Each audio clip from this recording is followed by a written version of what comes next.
சென்ற வாரத்திலே நம்ம இறையியல் அந்த பாடத்தை ஆரம்பித்தோம். சில அ புதிய நபர்கள் இன்றைக்கு வந்திருக்கிறீங்க. போன வகுப்புல ஜாயின் பண்ணாம புதுசா சிலர் வந்திருக்கீங்கன்னு நெனைக்கிறேன். I think some of you have come today for the class. You missed the last class. சென்ற வகுப்பிலே வராமல் சிலர் வந்திருக்கிறீர்கள். ஆகவே போன வாரத்துல நம்ம பேசின சில காரியங்களை சுருக்கமாக சொல்லிவிட்டு, நாம தொடர்ந்து இன்றைய வகுப்புக்கு நேராக நம்ம செல்லலாம். சிஸ்டமேட்டிக் தியாலஜி, இறையியல், ஒழுங்கான இறையியல், முறைப்படுத்தப்பட்ட இறையியல், அதான் நம்முடைய பாடத்தினுடைய தலைப்பு. முறைப்படுத்தப்பட்ட இறையியல், systematic theology. So that is the title. Systematic theology, முறைப்படுத்தப்பட்ட இறையியல். போன வாரத்துல அந்த இறையியல் என்பதற்கு ஒரு வரையறையை நம்ம கொடுத்தோம், ஒரு டெஃபினிஷன். What is theology? இறையியல் என்றால் என்ன?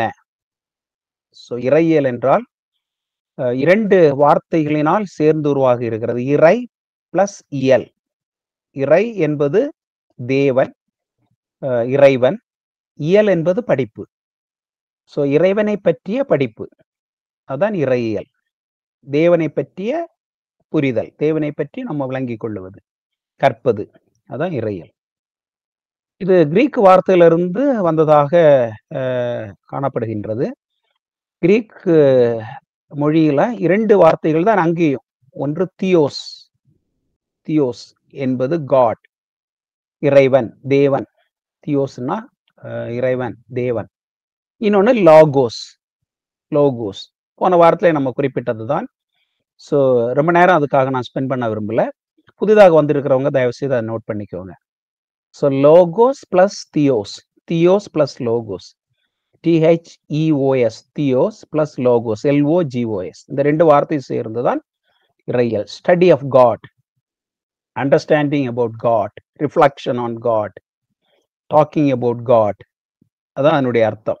ஓகே, தேவனை பற்றி பேசுவது, தேவனை பற்றி புரிந்து கொள்வது, தேவனை பற்றி படிப்பது, தேவனை பற்றி விளக்குவது, இதுதான் அதனுடைய அர்த்தம். அப்புறம் அதற்கு கொஞ்சம் விரிவான ஒரு டெஃபினிஷனை நம்ம கொடுத்தோம். அது அந்த நோட்ஸ்லாம் உங்களுக்கு அனுப்பும்போது அந்த நோட்ஸ்ல இருக்கும்.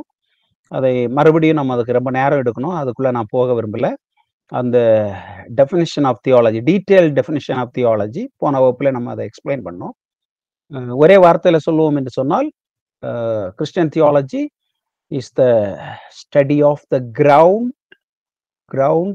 act and content of Christian faith in each socio-political and religio-cultural context. ஒவ்வொரு சமூக, ஆத்மீக, அரசியல் சூழலிலே கிறிஸ்துவ விசுவாசத்தினுடைய அடிப்படை, அதனுடைய அந்த அடிப்படையினுடைய செயல்பாடுகள், வெளிப்படுத்துதல்கள், இதை பற்றி நம்ம புரிந்து கொள்ளுகின்ற அந்த படிப்பிற்கு இறையியல் என்று பெயர் அப்படின்னு நம்ம போன வாரத்துல அதை சொன்னோம். So systematic theology is the study or understanding about the ground, act and content of Christian faith in each socio-political and religio-cultural context. அதான் அதனுடைய ஒரு டெஃபினிஷன். இந்த வார்த்தையில எல்லாம் விளக்கணும், அதை ஞாபகப்படுத்திக் கொள்ளுங்க. அடுத்து நம்ம எழுப்பினதான ஒரு கேள்வி, இறையியல் எதற்காக படிக்க வேண்டும்? இறையியல் நம்ம படிக்க வேண்டியதனுடைய அவசியம் என்ன? அதுக்கு ஒரு 2-3 காரணங்களை நம்ம சொன்னோம். ஃபர்ஸ்ட்ல to have a comprehensive knowledge about Christian faith. The word comprehensive is important. கிறிஸ்தவத்தை, கிறிஸ்தவ விசுவாசத்தை ஒரு பூர்ணமாக, ஓகே, அது ஆழமாக, பூரணமாக, காம்ப்ரிஹென்சிவா, பூர்ணமாக நம்ம புரிந்து கொள்வதற்கு இறையியல் படிக்க வேண்டும். கிறிஸ்தவம் நிறைய விசுவாச கோட்பாடுகளை கொண்டுள்ளது. அந்த கோட்பாடுகளை சீராக புரிந்து கொள்வதற்கு இறையியல் படிக்க வேண்டும். So to have a comprehensive knowledge, to have a comprehensive understanding of our Christian faith. இரண்டாவதாக, to avoid heresies, தவறான உபதேசங்கள், அவைகளை தவிர்ப்பதற்கு நாம் இறையியல் படிக்க வேண்டும். அதுக்கப்புறம் to defend Christian faith, Christian ஃபெய்த்தை, நம்முடைய விசுவாசத்தை நாம் டிஃபெண்ட் பண்ணுவதற்கு, ஒரு ஃபால்ஸ் அக்யூசேஷன் வரும்போது சரியான அந்த உபதேசத்தை நாம பாதுகாத்து திருச்சபை மக்களுக்கு அதை போதிப்பதற்கு நாம இறையியல் படிக்க வேண்டும். அப்புறம் கடைசியாக ஊழியத்திற்கு செல்லும் பொழுது, it is helpful for evangelism. நம்ம ஊழியத்துக்கு செல்லும் பொழுது நிறைய கேள்விகள் கேட்கிறார்கள். அந்த கேள்விகளுக்கு நாம பதில் சொல்லும்படியாக, டு ஆன்சர் த கொஸ்டின்ஸ், அதற்கு நமக்கு இந்த இறையியல் உதவி செய்கின்றது. சிலர் சொல்லுகிறார்கள், இறையியல் நிறைய பிரிவினைகளை கொண்டு வருகிறது, வெவ்வேறான உபதேசங்களை கொண்டு வருகிறது, ஆகவே இறையியல் படிக்க வேண்டிய அவசியம் இல்லை என்று சொல்லுகிறார்கள். அது ஒரு தவறான கூற்று, அது ஒரு தவறான கருத்து. இறையியல் ஆழமாக படிக்கும் பொழுது நம்ம விசுவாசத்துல ஒரு சவுண்ட் அண்டர்ஸ்டாண்டிங், ஒரு சவுண்ட் டாக்டரின் உள்ளவர்களாக மாறுகிறோம். அதே போல மற்ற திருச்சபைகள் இருக்கிறது இல்லையா, மற்ற டினாமினேஷன்ஸ், அவர்களோடும் கூட நம்ம ஒரு நட்பு பாராட்டும்படியான ஒரு மெச்சூரிட்டி நமக்கு இந்த இறையியல் படிக்கும் பொழுது வருகிறது. நாம நம்மை தனிமைப்படுத்திக் கொள்ளாமல் வெவ்வேறான அந்த திருச்சபை விசுவாச விளக்கங்கள் ஒவ்வொரு சபைக்கும் இருக்கிறது. பார்ப்போம்னா Presbyterian, Methodist, Lutheran, CSI, CNI, Marthoma, Roman Catholic, இது மாதிரி நிறைய டினாமினேஷன்ஸ் இருக்கிறது. இந்த ஆழமாக இறையியல் படிக்கும் பொழுது இது வெவ்வேறான விளக்கங்கள், ஒவ்வொரு காலகட்டத்தில் தேவ மனிதர்கள் வேதத்தை புரிந்து கொண்டு விளக்குனதான வெவ்வேறான விளக்கங்கள். ஆகவே நம்ம எல்லாரோடும் ஒரு ஐக்கியமாக, எல்லாரும் தேவனுடைய பிள்ளைகள் தான், எல்லாரும் விசுவாச மக்கள் தான், எல்லாரும் நம்முடைய சகோதரர்கள் தான், சகோதரிகள் தான் என்கின்ற ஒரு புரிதல் நமக்கு நம்ம மற்ற கிறிஸ்தவர்களோடும், மற்ற திருச்சபை கிறிஸ்தவர்களோடும் ஒரு ஐக்கியத்திலே நிலைத்திருப்பதற்கு இந்த இறையியல் படிக்கும் போது நமக்கு அந்த ஒரு வளர்ச்சி, விசுவாசத்திலே ஒரு வளர்ச்சி, ஒரு மெச்சூரிட்டி, ஐயங்கள் பயங்கள் எல்லாம் நம்மை விட்டு மாறி விசுவாசத்திலே நம்ம ஒரு அடுத்த நிலைக்கு போவதற்கு இறையியல் நமக்கு உதவி செய்கின்றது. இதெல்லாம் நம்ம இறையியல் படிப்பதற்கு சில காரணங்கள் என்று நம்ம சொன்னோம். அடுத்து போன வகுப்புல இந்த இறையியல் படிப்பதற்கு ஆதாரங்கள், சோர்சஸ், அது பார்க்கும் பொழுதுதான் நம்முடைய வகுப்பு முடிந்தது. அதை நம்ம இன்றைக்கு ஆரம்பிக்கலாம். factors for doing theology. So factors to develop theology, factors to write theology. ஆதாரங்கள், இறையியல் உருவாவதற்கு அடிப்படையான ஆதாரங்கள், சோர்சஸ், ரிசோர்சஸ். அதுல போன வாரத்துல ஃபர்ஸ்ட்ல ரெவலேஷன், வெளிப்படுத்துதல், அதை விளக்கணும், ரொம்ப நேரம் எடுத்து விளக்கணும். அதையும் நான் மறுபடியும் ரிப்பீட் பண்ண விரும்பல. ஸோ ரெவலேஷன் என்கின்ற அந்த வார்த்தை லத்தீன் மொழியில ரெவலூட்டஸ், ரெவலூட்டஸ் என்கிற வார்த்தையிலிருந்து உருவாகி இருக்கிறது. அந்த ரெவலூட்டஸ் என்கிற வார்த்தை அன்வெயிலிங், ரிமூவிங் த வெயில், அந்த வெளிப்படுத்துதற்குரிய அந்த அந்த மறைக்கப்பட்ட பொருள் அங்கேதான் இருக்கிறது. ஆனால் அது பார்க்க முடியவில்லை, அதை புரிந்து கொள்ள முடியவில்லை. ஏனென்றால் ஒரு வெயில், ஒரு திரை அதை மூடியிருக்கிறது. வெளிப்படுத்துதல் என்று சொல்லும் போது அந்த திரையை விளக்குவதுதான் வெளிப்படுத்துதல். தேவன் இருக்கிறார், தேவனுடைய செயல்பாடுகள் இருக்கிறது, அது மனிதனுக்கு புரியாமல் இருக்கிறது. மனிதனுக்கும் தேவனுக்கும் இடையிலே ஒரு திரை அது மறைத்து வைக்கிறது. அதுக்கப்புறம் தேவன் என்ன செய்கிறார் என்றால் கொஞ்சம் கொஞ்சமாக அந்த திரையை விளக்குகிறார். இஸ் ரிமூவிங் த வெயில். அந்த திரை விளக்கப்படும் பொழுது அந்த தேவனை குறித்த அந்த புரிதல் மனிதனுக்கு வருகிறார். அந்த திரை எப்படி ஏற்பட்டது? அது அந்த தேவனுக்கும் மனிதனுக்கும் இடையில் ஏற்பட்ட அந்த பிரிவினை நிமித்தமாக, மனிதன் தேவனை விட்டு விலகிச் சென்றது நிமித்தமாக அந்த பிரிவினை ஏற்படுகிறது. ஆகவேதான் வெளிப்படுத்துதல் தேவைப்படுகின்றது. அந்த பிரிவினை வரவில்லை என்றால் வெளிப்படுத்துதல் தேவையில்லை. ஆதாமும் ஏவாளும் பாவம் செய்து தேவனை விட்டு விலகி போகாமல் இருந்தார்கள் என்றால் தேவன் அவரை மனுக்குலத்திற்கு வெளிப்பட வேண்டிய அவசியம் வந்திருக்காது. முகாமுகமாக தேவனை மக்கள் தரிசித்திருப்பார்கள். அந்த திறமையோடு தான், ஆவிக்குரிய தன்மையில தான் தேவன் ஆதாம் ஏவாளையும் படைக்கிறார், பிசிக்கலா படைக்கிறார். But they had the spiritual capabilities, image and likeness of God. தேவனுடைய ரூபமும் சாயலும் தேவன் மனிதனுக்கு கொடுக்கிறார். ஏன் கொடுக்கிறார் என்றால் தேவனோட ஐக்கியமாக இருப்பது. பிற்பாடு அந்த ஐக்கியமானது துண்டிக்கப்பட்டு விடுகிறது. ஸ்பிரிச்சுவல் டெத், மனிதன் ஆவிக்குரிய பிரகாரமாக மரித்து போகிறான்.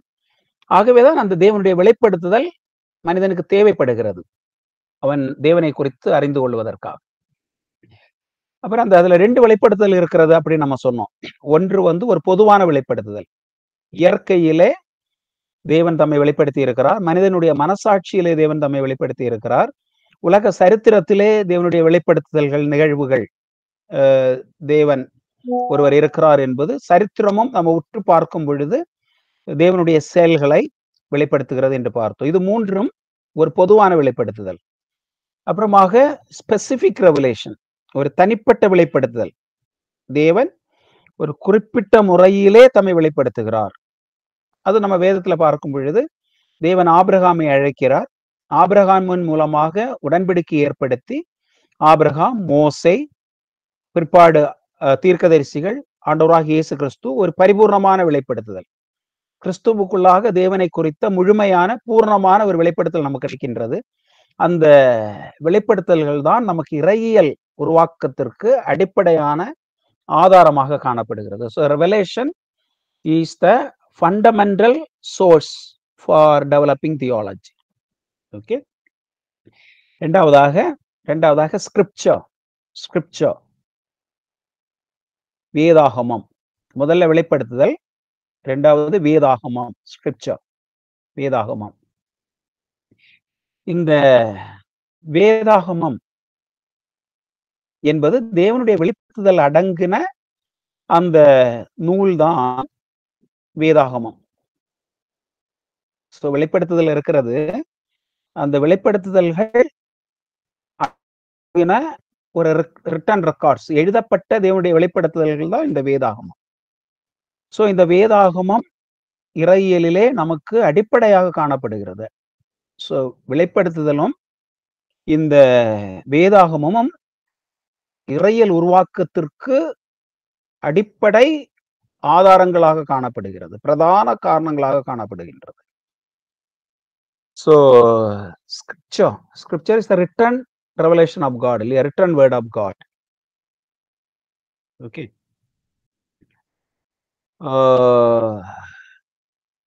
இந்த ஸ்கிரிப்சர் அப்படின்னு சொல்லும்போது அதுல நிறைய கேள்விகள் வருகிறது. இப்ப கிறிஸ்தவ விசுவாசத்திற்கு வேதாகமம், பழைய ஏற்பாடும் புதிய ஏற்பாடும் தேவனுடைய வெளிப்படுத்தல்களை நமக்கு கொடுக்கிறது. ஆனால் நம்முடைய நெய்பர்ஸ் இருக்கிறார்கள் இல்லையா, நமக்கு அருகாமையில் வாழ்கின்ற பிற மதஸ்தர்கள், இஸ்லாமியர்கள், இந்து நண்பர்கள், அவர்களும் அவர்களுடைய விசுவாச கோட்பாடுகள் அடங்கிய நூல்களை, இறைவனுடைய வெளிப்படுத்துதல்கள், தெய்வத்தின் வெளிப்படுத்துதல், பிரம்மாவின் வெளிப்படுத்துதல், அல்லாஹுவின் வெளிப்படுத்துதல்கள், அப்படிதான் அவர்களும் புரிந்து கொள்ளுகிறார்கள். சோ இங்க இருக்கிற கேள்வி என்னவென்றால், தேவன் பழைய ஏற்பாடு புதிய ஏற்பாடு என்கின்ற இந்த ஒரு ஸ்ட்ரீம் ஆஃப் ரெவலேஷன் இந்த முறையில் மட்டும்தான் வெளிப்படுத்தினாரா, இல்லை தேவன் தம்முடைய வெளிப்படுத்துதல்களை பழைய ஏற்பாடு புதிய ஏற்பாடு இதை தாண்டியும் தம்மை வெளிப்படுத்தி இருக்கிறாரா? அதை 3 முறைகளிலே மக்கள் புரிந்து கொள்ளுகிறார்கள். இறையியல் சிந்தனையாளர்கள் 3 முறையிலே அதை புரிந்து கொள்ளுகிறார்கள். ஒரு சாரார், முதல் சாரார் அதை எப்படி புரிந்து கொள்கிறார்கள் என்றால், தேவன் தம்முடைய வெளிப்படுத்துதல்களை ஆபிரகாம், மோசை, தீர்க்கதரிசிகள், இயேசு கிறிஸ்து, பிற்பாடு அது எழுதப்பட்ட வசனம், இவைகளின் மூலமாக மட்டும்தான் வெளிப்படுத்துகிறார். இதற்கு எக்ஸ்க்ளூசிவிசம் என்று பெயர். எக்ஸ்க்ளூசிவிசம் என்றால் வேதாகமத்திற்கு வெளியே தேவனுடைய வெளிப்படுத்துதலே இல்லை. வேதாகமம், கிறிஸ்தவ பைபிள் இருக்கு இல்லையா, பழைய ஏற்பாடு புதிய ஏற்பாடு, இதுல மட்டும்தான் தேவன் தம்மை வெளிப்படுத்தி இருக்கிறார். Specific revelation. பொதுவான வெளிப்படுத்துதல் இயற்கையில இருக்கிறது, சரித்திரத்துல இருக்கிறது, மனசாட்சியில இருக்கிறது, அது வேற. ஸ்பெசிபிக் ரெவலேஷன் என்று வரும்பொழுது வேதாகமத்தில் மட்டும்தான் உண்மையான தேவன் தம்மை வெளிப்படுத்துகிறார், வேதாகமத்திற்கு வெளியே தேவனுடைய வெளிப்படுத்துதல்கள் இல்லை என்று புரிந்து கொள்ளுவது எக்ஸ்க்ளூசிவிசம். எக்ஸ்க்ளூசிவிசம் அப்படி என்று சொன்னால், தேவனுடைய வெளிப்படுத்துதல்கள் பிற மதங்களிலே பிற தத்துவங்களிலே இல்லை என்று தவிர்க்கின்ற, கிறிஸ்தவத்தில் மட்டும்தான் இருக்கிறது, வேறு எங்கும் இல்லை என்று புரிந்து கொள்வது. எபிரேயர் நிருபம் 1:1 கீழே இருக்கிற வசனங்களை நீங்கள் வாசிக்கும் பொழுது, அங்கே பிதாவாகிய தேவன் பங்கு பங்காக வகை வகையாக தீர்க்கதரிசிகள் மூலமாக தம்மை வெளிப்படுத்தினார் ஆனால் இந்த கடைசி காலத்திலே குமாரன் மூலம் தம்மை வெளிப்படுத்தினார் என்று எபிரேயருக்கு எழுதின எழுத்தாளர் சொல்லுகிறார். அங்கே பங்கு பங்காக வகை வகையாக அந்த எழுத்தாளர் சொல்லுவது பழைய ஏற்பாட்டு வெளிப்படுத்துதல்களையும் பிற்பாடு கிறிஸ்து மூலமாக நமக்கு கிடைத்த பூரணமான அந்த வெளிப்படுத்துதலையும் குறிக்கிறது என்று அந்த வெளிப்படுத்துதலை, தேவனுடைய வெளிப்படுத்துதலை எக்ஸ்க்ளூசிவ்லி இன் த பைபிள், வேதாகமத்திற்கு வெளியே தேவனுடைய வெளிப்படுத்துதலே இல்லை என்று புரிந்து கொள்ளுதல். அந்த புரிந்து கொள்ளுதலுக்கு எக்ஸ்க்ளூசிவிசம், பிற வெளிப்படுத்துதல் தவிர்க்கப்படுகிறது, அங்கீகரிக்கப்படவில்லை, உள்ளே வேதாகம். இரண்டாவது இன்னொன்று இருக்கிறது, இன்க்ளூசிவிசம் என்று சொல்லுவார்கள். இன்க்ளூசிவிசம் என்று சொல்லுவது பிற நூல்களிலே, பிற மதங்களிலே, பிற சமயங்களிலே, இந்து மதத்துல அந்த ரிக்வேதாவுல மற்ற மதஸ்தர்களுடைய, மற்ற விசுவாச மக்களுடைய நூல்களிலேயும் தேவன் கொஞ்சம் கொஞ்சமாக தம்மை வெளிப்படுத்தி இருக்கிறார். அந்த வெளிப்படுத்துதல்கள் பூர்ணமான வெளிப்படுத்துதலாக இயேசு கிறிஸ்துவிடத்திற்கு நடத்த வேண்டும். இப்ப ரிக்வேதத்துல தேவன் தான் தம்மை வெளிப்படுத்தி இருக்கிறார், ஆனால் முழுவதுமாக இல்லை. அங்கேயும் ஒரு தேவனை குறித்து ஒரு வெளிச்சம் ஆண்டவர் கொடுத்திருக்கிறார், பார்ஷியலாக கொடுத்திருக்கிறார், முழுமையாக கொடுக்கல, கொஞ்சம் கொடுத்திருக்கிறார். ஆனால் அந்த ரிக்வேதத்தை, சாமவேதத்தை, இல்லை என்றால் குரானை, இல்லை என்றால் அந்த கிரந்த சாஹிப்பை, இல்லை என்றால் ட்ரிபிகாவை, புத்திஸ்டினுடைய அந்த ட்ரிபிகா, இவைகளை படிக்கின்ற அந்த மதத்தை சார்ந்த மக்கள், அவர்கள் அதை படிக்கும் பொழுது இயேசு கிறிஸ்துவிடத்திலே நடத்தப்பட வேண்டும். சோ அது பார்ஷியல், இது ஃபைனல். அங்கே வெளிப்படுத்துதல் இருக்கிறது, கொஞ்சமான வெளிப்படுத்துதல், கொஞ்சமா வெளிப்படுத்தி இருக்கிறார் ஆண்டவர். ஒரு முழுமையான வெளிப்படுத்துதல் கிறிஸ்துவிடத்துல கிடைக்கிறது. சோ பழைய ஏற்பாடுல தேவன் தம்மை பார்ஷியலாக வெளிப்படுத்துகிறார் இல்லையா? அதே போல மற்ற நூல்களிலேயும், மத நூல்களிலே, நூல்கள் என்று சொல்லும்போது மத நூல்களிலேயும் தேவன் கொஞ்சம் வெளிப்படுத்துதல்களை கொடுத்திருக்கிறார். எதற்காக கொடுத்திருக்கிறார் என்றால், அவைகள் இயேசு கிறிஸ்துவிடத்துல அந்த மக்களை கொண்டு வந்து சேர்ப்பதற்கு, நடத்துவதற்கு, அந்த மக்களுக்கு ஒரு ஒளி கொடுக்கும்படியாக ஆண்டவர் வெளிப்படுத்தி இருக்கிறார். இதுக்கு உட்படுத்தப்பட்ட புரிதல், மற்ற மதத்திலேயும் தேவனுடைய வெளிப்படுத்துதல் இருக்கிறது என்று உட்படுத்தப்பட்ட அந்த புரிதல், இன்க்ளூசிவிசம். ஃபர்ஸ்ட்ல எக்ஸ்க்ளூசிவிசம், இது இன்க்ளூசிவிசம். ஓகே. மூன்றாவது ஒன்று இருக்கிறது, அதற்கு புளூராலிசம் என்று பெயர். புளூராலிசம், ஓகே, புளூராலிசம், பன்மைத்தன்மை. இந்த பன்மைத்தன்மை, புளூராலிசம் என்று சொல்லுவது, எல்லா சமயத்திலும், எல்லா மதங்களிலும் தேவனுடைய வெளிப்படுத்துதல் சமமாக இருக்கின்றது. ஒரு மதத்திலிருந்து இன்னொரு மதத்திற்கு மதம் மாற்ற வேண்டிய அவசியம் இல்லை. ஓகே. அந்த மதத்திலேயே தேவையான, மனுக்குலத்திற்கு தேவையான எல்லா அம்சங்களும் அடங்கி இருக்கிறது. ஓகே. ஒரு மதத்திலிருந்து இன்னொரு மதத்திற்கு மனிதனை மாற்ற வேண்டிய அவசியம் இல்லை. மதங்கள் ஒன்று கூடி, சமயங்கள் ஒன்று கூடி, ஒரு மதத்தில் இருக்கிற மேன்மை இன்னொரு மதத்திற்கு ஷேர் பண்ணி, அந்த மதத்துல இருக்கிற நல்லது நம்ம எடுத்துக்கிடணும். அதுதான் புளூராலிசம். எல்லா மதமும் கடவுளுடைய வெளிப்படுத்துதல் தான். இப்ப சில மதத்திலே சில காரியங்கள் விசேஷமாக இருக்கும். இப்ப நீங்க இஸ்லாமை எடுத்தீங்கன்னா பிரதர்ஹுட் அது ரொம்ப அங்கே எம்பசைஸ் பண்ணி படுத்திருப்பாங்க. எல்லாரும் இறைவனுக்கு, அல்லாவுக்கு முன்பாக எல்லாரும் சகோதரர்கள், சகோதரிகள்ங்கிற சகோதரத்துவம் இஸ்லாம்ல அதிகமாக இருக்கிறது. இப்ப ஹிந்துவிசத்தை நீங்க பாத்தீங்கன்னா மெடிடேட்டிங் மூவ்மெண்ட், மெடிடேஷன், மனதை கட்டுப்படுத்தி தியானம் செய்வது. அது இந்துவிசத்துல ரொம்ப அதிகமாக எம்பசைஸ் பண்ணுவாங்க. தியானத்திற்கு, அமைதியாக இருந்து கடவுளை தியானிப்பது, அது இந்துவிசத்துல இருக்கும். புத்திசத்துல இருக்கிறது பாத்தீங்கன்னா அந்த மெட்டீரியலிசத்தை வெறுக்கிறது, இந்த உலகத்தை வெறுக்கிறது, ஒரு நிர்வாணாவுக்கு மேலாக, ஒரு மோட்சத்துக்கு நேராக உலகத்தில் இருக்கிறதை வெறுத்து போறது, அது புத்திசத்துல நிறைய இருக்கும். கிறிஸ்டியானிட்டியில நீங்க பாத்தீங்கன்னா அன்பு, தேவன் அன்பாக இருக்கிறார், அன்பு. அப்போ இந்த புளூரலிசம் என்கிற கோட்பாடு, இது நாம அங்கீகரிக்கல. இந்த இறையல் வல்லுநர்கள், ஒரு குரூப் இறையல் வல்லுநர்கள் சொல்றதை நான் உங்களுக்கு அறிமுகப்படுத்துகிறேன். அவங்களுக்கு புளூராலிஸ்ட் அப்படின்னு பேரு. அந்த புளூரலிஸ்ட் என்ன சொல்றாங்கன்னா, எல்லா மதத்திலேயும் கடவுளுடைய வெளிப்படுத்துதல் இருக்கிறது, எல்லா மதத்திலேயும் அந்த தேவனுடைய வெளிப்படுத்துதல் அடங்கின விசுவாச பிரமாணங்கள் இருக்கிறது. சோ ஒரு மதத்திலிருந்து ஒரு மனிதன் இன்னொரு மதத்திற்கு போக வேண்டிய அவசியம் இல்லை. அவன் அந்த மதத்தில் இருக்கும் பொழுதே மற்ற மதங்களில் இருக்கிற நல்ல காரியங்களை அவன் அறிந்து படித்து தன்னை மேம்படுத்தி கொண்டு வாழ்ந்தால் போதும் என்கிற ஒரு புரிதல். இப்படி 3 புரிதல் இருக்கிறது.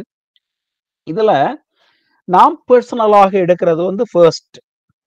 ஓகே, சிலர் வந்து 2வது கருத்தை எடுப்பாங்க, சிலர் 3வது கருத்தை எடுப்பார்கள்.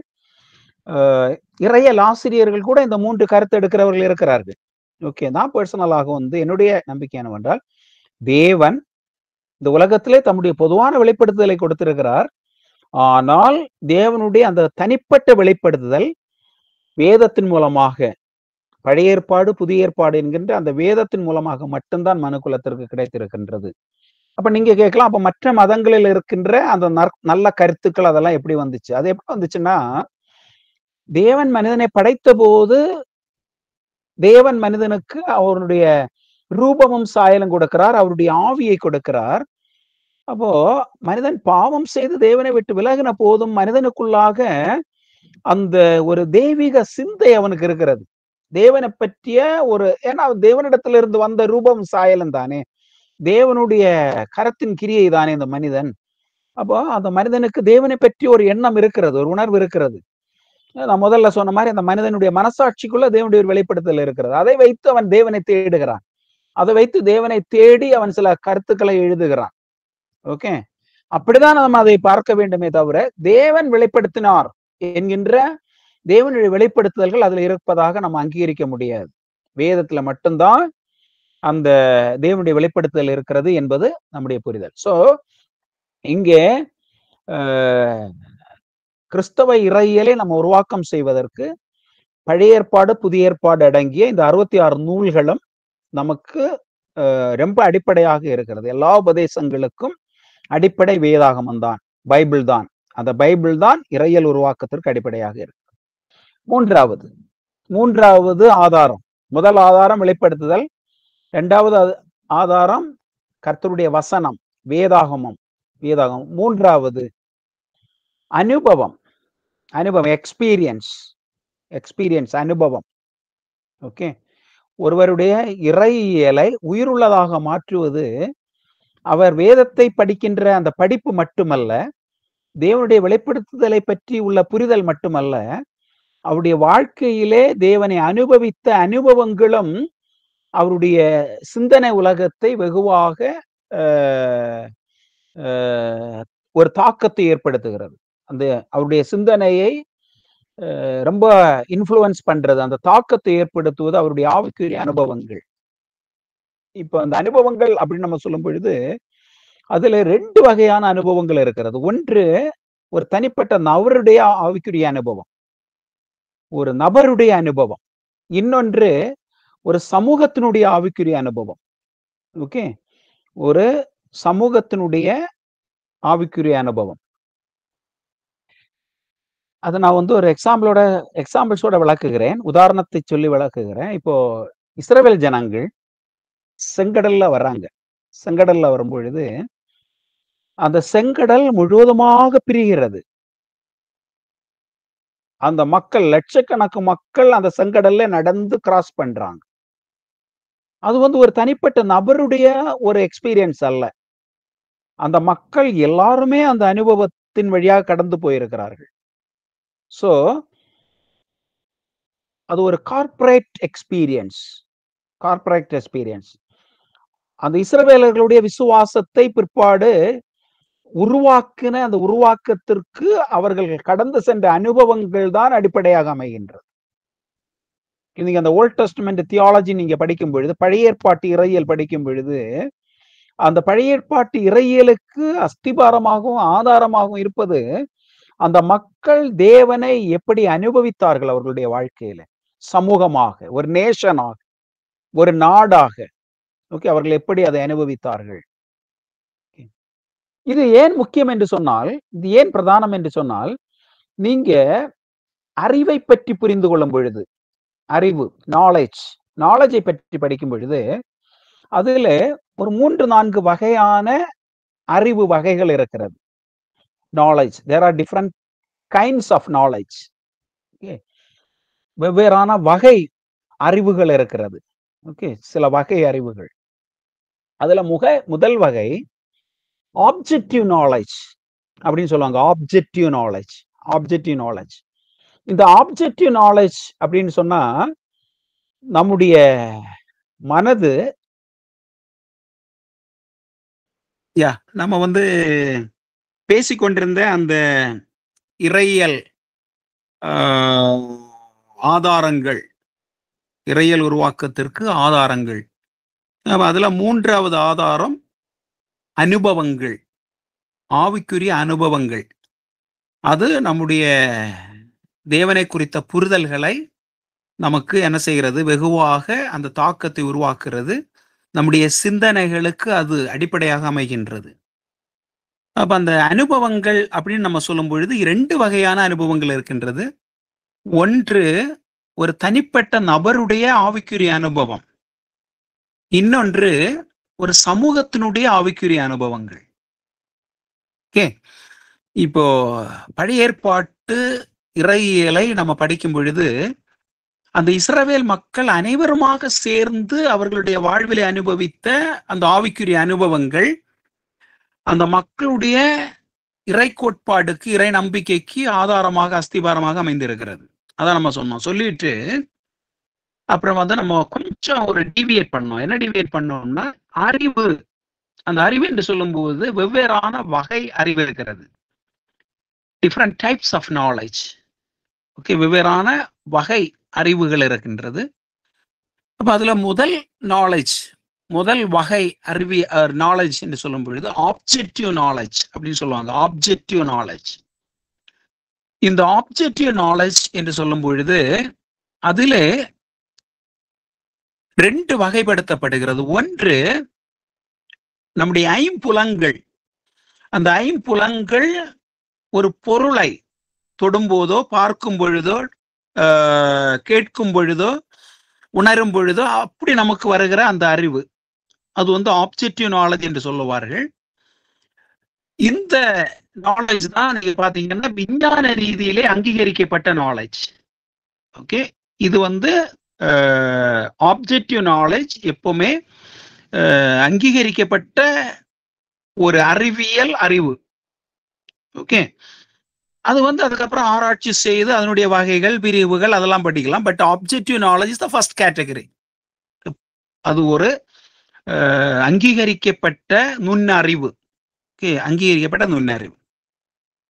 அந்த அறிவிலேயே இன்னொன்று இருக்கிறது, அது இன்டலெக்சுவல் நாலேஜ். இன்டலெக்சுவல் நாலேஜ் அப்படின்னு சொன்னா நம்முடைய மனது பகுத்து அறிந்து அறிகின்ற ஒரு அறிவு. அது வந்து இன்டலெக்சுவல் நாலேஜ். தட்ஸ் ஆல்சோ ஒரு ஆப்ஜெக்டிவ் நாலேஜ் தான். ஏன்னா அது வந்து வெரிஃபை பண்ணப்பட்டு அங்கீகரிக்கப்பட்ட ஒன்று.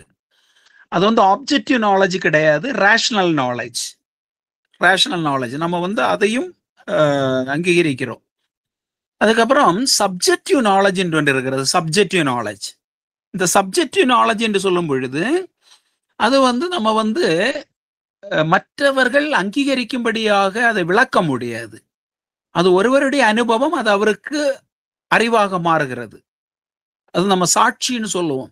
அந்த சாட்சி அப்படின்னா சப்ஜெக்டிவ் நாலேஜ். அது அவங்களுக்கு அது உண்மையாக தெரியும், அது அவங்களுக்கு ஒரு அறிவாக இருக்கும். இப்ப பாருங்க, ஒருவர் வந்து சுகவீனமாக இருந்தார், அவருக்கு ஒரு வியாதி இருந்தது, அவர் பிரேயர் பண்ணாரு, அவருக்கு சுகமாயிடுச்சு. That is a kind of subjective knowledge. அது வந்து நம்ம வந்து நிரூபிக்க முடியாது. ஓகே, ஆனா அது ஆப்ஜெக்டிவ் ஆக வேண்டும் என்று சொன்னால் அது ஆப்ஜெக்டிவ் நாலேஜாக மாறலாம். எப்படி மாறும் என்று சொன்னால், அவருக்கு ஒரு தீராத வியாதி இருப்பதாக ஒரு டாக்டர் வெரிஃபை பண்ணி சொல்லியிருக்கணும். ஓகே, அது டெஸ்ட் பண்ணி, ஓகே உனக்கு வந்து ஒரு வியாதி இருக்குது, கேன்சர் வியாதி, இல்லை ஏதோ ஒரு கட்டி, ஏதோ ஒன்று. So it must have verified through a doctor. அதுக்கப்புறம் வந்து ஒரு 1 வீக் கழிச்சு அவர் எந்த மெடிசனும் எடுக்கல, எந்த ட்ரீட்மெண்ட்டும் எடுக்கல. He experienced a kind of healing. அவர் ப்ரேயர் பண்றாரு, அவருக்கு வந்து ஒரு சுகம் வருகிறது. அதுக்கப்புறம் அவர் டாக்டர்கிட்ட போறாரு, டாக்டர் செக் பண்ணும்பொழுது உனக்கு கட்டி இருந்துச்சு, கட்டி மறைஞ்சு போச்சு. இப்ப வந்து பாத்தீங்கன்னா இந்த சப்ஜெக்டிவ் நாலேஜ் ஆப்ஜெக்டிவாக ப்ரூவ் பண்ணப்படுகிறது. உங்களுக்கு வித்தியாசம் புரிஞ்சிச்சுன்னு நினைக்கிறேன். சப்ஜெக்டிவ் நாலேஜ் அப்படின்னு சொல்லும்போது தனிநபர் அறிவு, அது வந்து அவருடைய அனுபவத்திலிருந்து அவருக்கு அது அறிவாக தென்படுகிறது. அதுதான் அந்த இண்டிவிஜுவல் ஸ்பிரிச்சுவல் எக்ஸ்பீரியன்ஸ் என்று சொல்லுவது. இப்போ நம்ம பைபிள்ல பார்க்கும் பொழுது, மற்றபடி நம்ம கிறிஸ்தவ அந்த ஆவிக்குரிய அந்த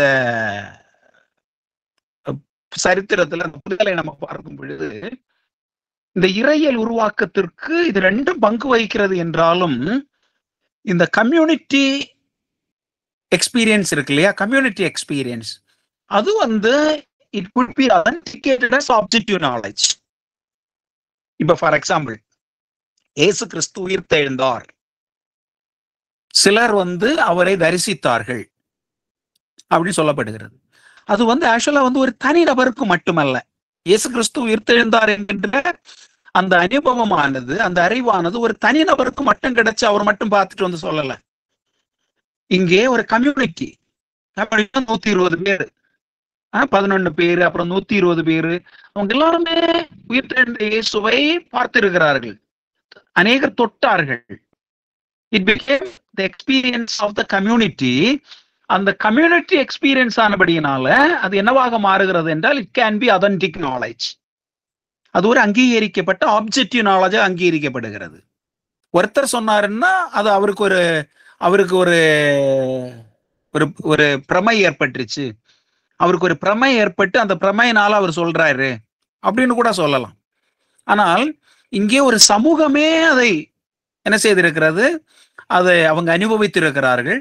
அந்த சமூகமே அதை பார்ட்டிசிபேட் பண்ணும்போது, அனுபவத்தில் வரும் பொழுது, that could be taken as a objective knowledge, அங்கீகரிக்கப்பட்ட ஒரு அறிவாக அது மாற்றப்படுகின்றது. ஓகேங்களா? இப்போ ஆபிரகாமை தேவன் அழைக்கிறார். ஆபிரகாமை தேவன் அழைக்கிறார் என்பது வந்து ஒரு சப்ஜெக்டிவ் நாலேஜ் தான். வேற யாரும் அதை அனுபவிக்கல, அது அவர் மட்டும்தான் கேட்கிறாரு, அவர் மட்டும்தான் அதை அனுபவிக்கிறாரு, அவர் மட்டும்தான் புறப்பட்டு வராரு. மற்றவங்க எல்லாம் கூட வராங்க, அவங்க யாரும் கால் கேட்கல, பண்ணல. It was purely the subjective knowledge of Abraham. நம்ம தியாலஜியில பிலாசபியில வரும் பொழுது அந்த சப்ஜெக்டிவ் நாலேஜுக்கு வந்து நம்ம வந்து வேல்யூ கொடுக்க முடியாது.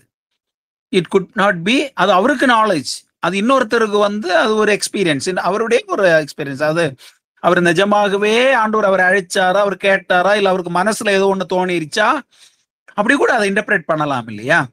அதுக்கப்புறம் அது எப்படி அது சப்ஜெக்டிவ் நாலேஜ் ஆப்ஜெக்டிவ் நாலேஜ் ஆகுதுன்னா, பிற்பாடு அந்த கால்ல வந்து நிறைய பேர் பார்ட்டிசிபேட் பண்றாங்க. எப்படி பார்ட்டிசிபேட் பண்றாங்க?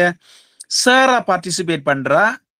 அவங்க வந்து 90 வயசு வரையிலும் குழந்தை இல்லாம இருக்கிறாங்க. குழந்தை இல்லாம இருந்துட்டு அந்த குழந்தை பிறக்கும்னு சொல்லும் பொழுது அவங்களே சிரிக்கிறாங்க. அந்த நகைப்பு என்பது இம்பாசிபிளினுடைய ஒரு நகைப்பு. அங்க வசனத்தில் நம்ம வாசிக்கிறோம், சாரால் நகைத்தாள், சிரித்தாள். அந்த சிரிப்பு என்று சொல்லும் பொழுது, இனி நடக்காது, எனக்கு கடவுள் தான் அப்படி சொன்னா கூட, தூதன் சொன்னா கூட, it's not going to happen என்கிற ஒரு நகைப்பு, ஒரு சிரிப்பு, அவ சிரிக்கிறாங்க அவங்க. ஓகே. ஆனா இப்ப பாத்தீங்கன்னா அவங்க கன்சீவ் ஆகுறாங்க. So the call which was given to Abraham is now participated by another individual. ஓகேங்களா? அப்படி வரும்பொழுது என்ன ஆகுது? The subjective knowledge is now to some extent verified as the objective knowledge. Okay. அது வந்து நான் வந்து அப்புறமாக வந்து அந்த நாலேஜை பற்றி டீட்டெயிலாக நம்ம எக்ஸ்பிளைன் பண்ணும்போது ஃபியூச்சர்ல நான் அதை எக்ஸ்பிளைன் பண்றேன். இப்போ இந்த மூமெண்ட் இருக்கு, நீங்க இதை ஞாபகம் வச்சுக்கோங்க. அனுபவம் 2 வகைப்படுகின்றது. ஒன்று தனிநபர் அனுபவம், ஓகே, தனிநபர் அனுபவம். இன்னொன்று ஒரு சமூகத்தின் அனுபவம். இப்ப கிறிஸ்தவம் அப்படின்னு எடுக்கும்போது சபையார் முழுவதுமாக அனுபவிக்கின்ற சில ஆவிக்குரிய அனுபவங்கள் இருக்கிறது. ஓகே, சபை ஒரு 1000 பேர் இருப்பாங்க, இல்லை ஒரு 500 பேர் இருப்பாங்க. அவங்களுக்கு எல்லாருக்கும் சபையிலே ஆண்டவர் கொடுக்கின்ற சில ஸ்பிரிச்சுவல் எக்ஸ்பீரியன்சஸ். அதே நேரத்தில் இண்டிவிடுவல்ஸ், தேர் ஆர் சம் இண்டிவிடுவல்ஸ், அவங்களுக்கு ஆண்டவர் அவங்களுடைய வாழ்க்கையில செய்கின்ற அந்த அனுபவங்கள் இருக்கிறது. See, for example, you take the life of Sadhu Sundar Singh. Sadhu Sundar Singh was a staunch Hindu. அவர் வந்து ஒரு sick man, but he was holding to the Hindu faith. பகவத் கீதாலாம் 8 வயசுலயே அவர் காணாத படிச்சு ரிசைட் பண்ணி பிரைஸ் வாங்கினார். when he was 8 years old he recited the entire Bhagavad Gita. He tore the Bible in the school. அவருக்கு சின்ன வயசுல ஸ்கூல்ல கொடுத்த அந்த பைபிளை கிழிச்சு போட்டாரு. So he was deadly against Jesus Christ and gospel. அதுக்கப்புறம் there was no peace. அவருடைய மனதிலே அவருக்கு விசுவாசம், அவருக்கு சமாதானம் இன்மை ஏற்படுகிறது.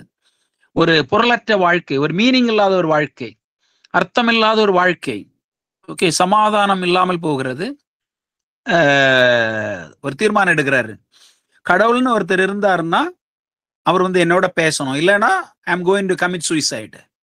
நான் அந்த பாட்டியாலா அவருடைய ஊருக்கு பக்கத்துல அவருக்கு வீட்டுக்கு அருகாமையிலே போகிறதான அந்த ரயில்வே ட்ராக்ல போய் விழுந்து அவர் மறிக்க போறேன், தற்கொலை பண்ண போறேன்னு டிசைட் பண்றாரு. பண்ணிட்டு அதிகாலையில 3 மணிக்கு எழும்புறாரு. எழும்பி போய் நல்ல குளிர் தண்ணீர்ல குளிக்கிறார். குளிச்சுட்டு அந்த 4 o'clock வருகிறதான அந்த காலை ட்ரெயின்ல தன்னுடைய கழுத்தை வைத்து மரிப்பதற்காக, சூசைட் பண்றதுக்காக தீர்மானம் எடுக்கிறாரு. குளிச்சுட்டு அறையில அமரும் பொழுது இதோ ஒரு ஒளி, அவர் அமர்ந்திருந்த அந்த அறையிலே ஒரு ஒளி நிரம்புகிறது. அதிலே சிறுவையில் அறையப்பட்ட ஒருவரை அவர் தரிசிக்கிறார். ஓகே, அது யார் என்று உற்று பார்த்த போது அது ஆண்டவராகிய இயேசு கிறிஸ்து. ஓகே, அந்த தேவனுடைய ஆண்டவராகிய இயேசு கிறிஸ்துவனுடைய தரிசனம் வெளிப்படுத்தல் அவருக்கு கிடைக்கின்றது. அவருடைய வாழ்க்கை மாறுகிறது, அது அவருடைய அனுபவம். ஓகே, இப்போ அந்த அனுபவம் அது அவருடைய அனுபவம். அதை அவரை ஷேர் பண்ணும் பொழுது எல்லாரும் அதை அங்கீகரிக்க வேண்டும் என்று இல்லை. அவருடைய குடும்பத்தாரே அநேகர் அதை அங்கீகரிக்கல, ஆனால் அநேகர் அதை அங்கீகரிக்கிறார்கள்.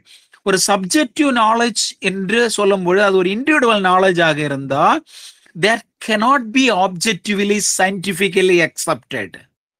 ஓகே, அதுக்கப்புறம் அந்த சர்க்கம்ஸ்டான்சஸ், அவர் என்ன பண்றாரு, அவ்வளவு ஒரு ஸ்ட்ரிக்ட் ஹிந்துவாக இருந்தவர், ஒரு சீக்கிய சமூகத்தை சேர்ந்த அந்த ஒரு மனிதர், அவர் என்ன பண்றாருன்னா, அவர் அந்த சீக்கிய மதமாக இருந்தாலும் அந்த ஹிந்து, அவங்க அம்மா ஒரு இந்துவாக இருந்தாங்க, அப்பா சீக்கியராக இருக்கிறாரு. அவங்க ரொம்ப அந்த ஹிந்து மத வைராக்கியம் கொண்ட ஒரு மனிதர். இப்போது ஒரு சுவிசேஷ பிரசங்கியாக அவர் மாறுகிறார். எங்கும் சுற்றி திரிந்து சுவிசேஷத்தை பிரசங்கிக்கிறார். அப்ப இந்த மாற்றம் ஒரு சிலர் பார்க்கும் பொழுதோ இவருக்கு ஒரு பெரிய சேஞ்ச் ஏற்பட்டிருக்கிறது என்கிற ஒரு விசிபிள் இது வருகிறது. நீங்க பிற்பாடு இந்த சாது சுந்தர் சிங்கினுடைய இறையல், அவர் நல்ல இறையல் வல்லுநராக இருந்தார்.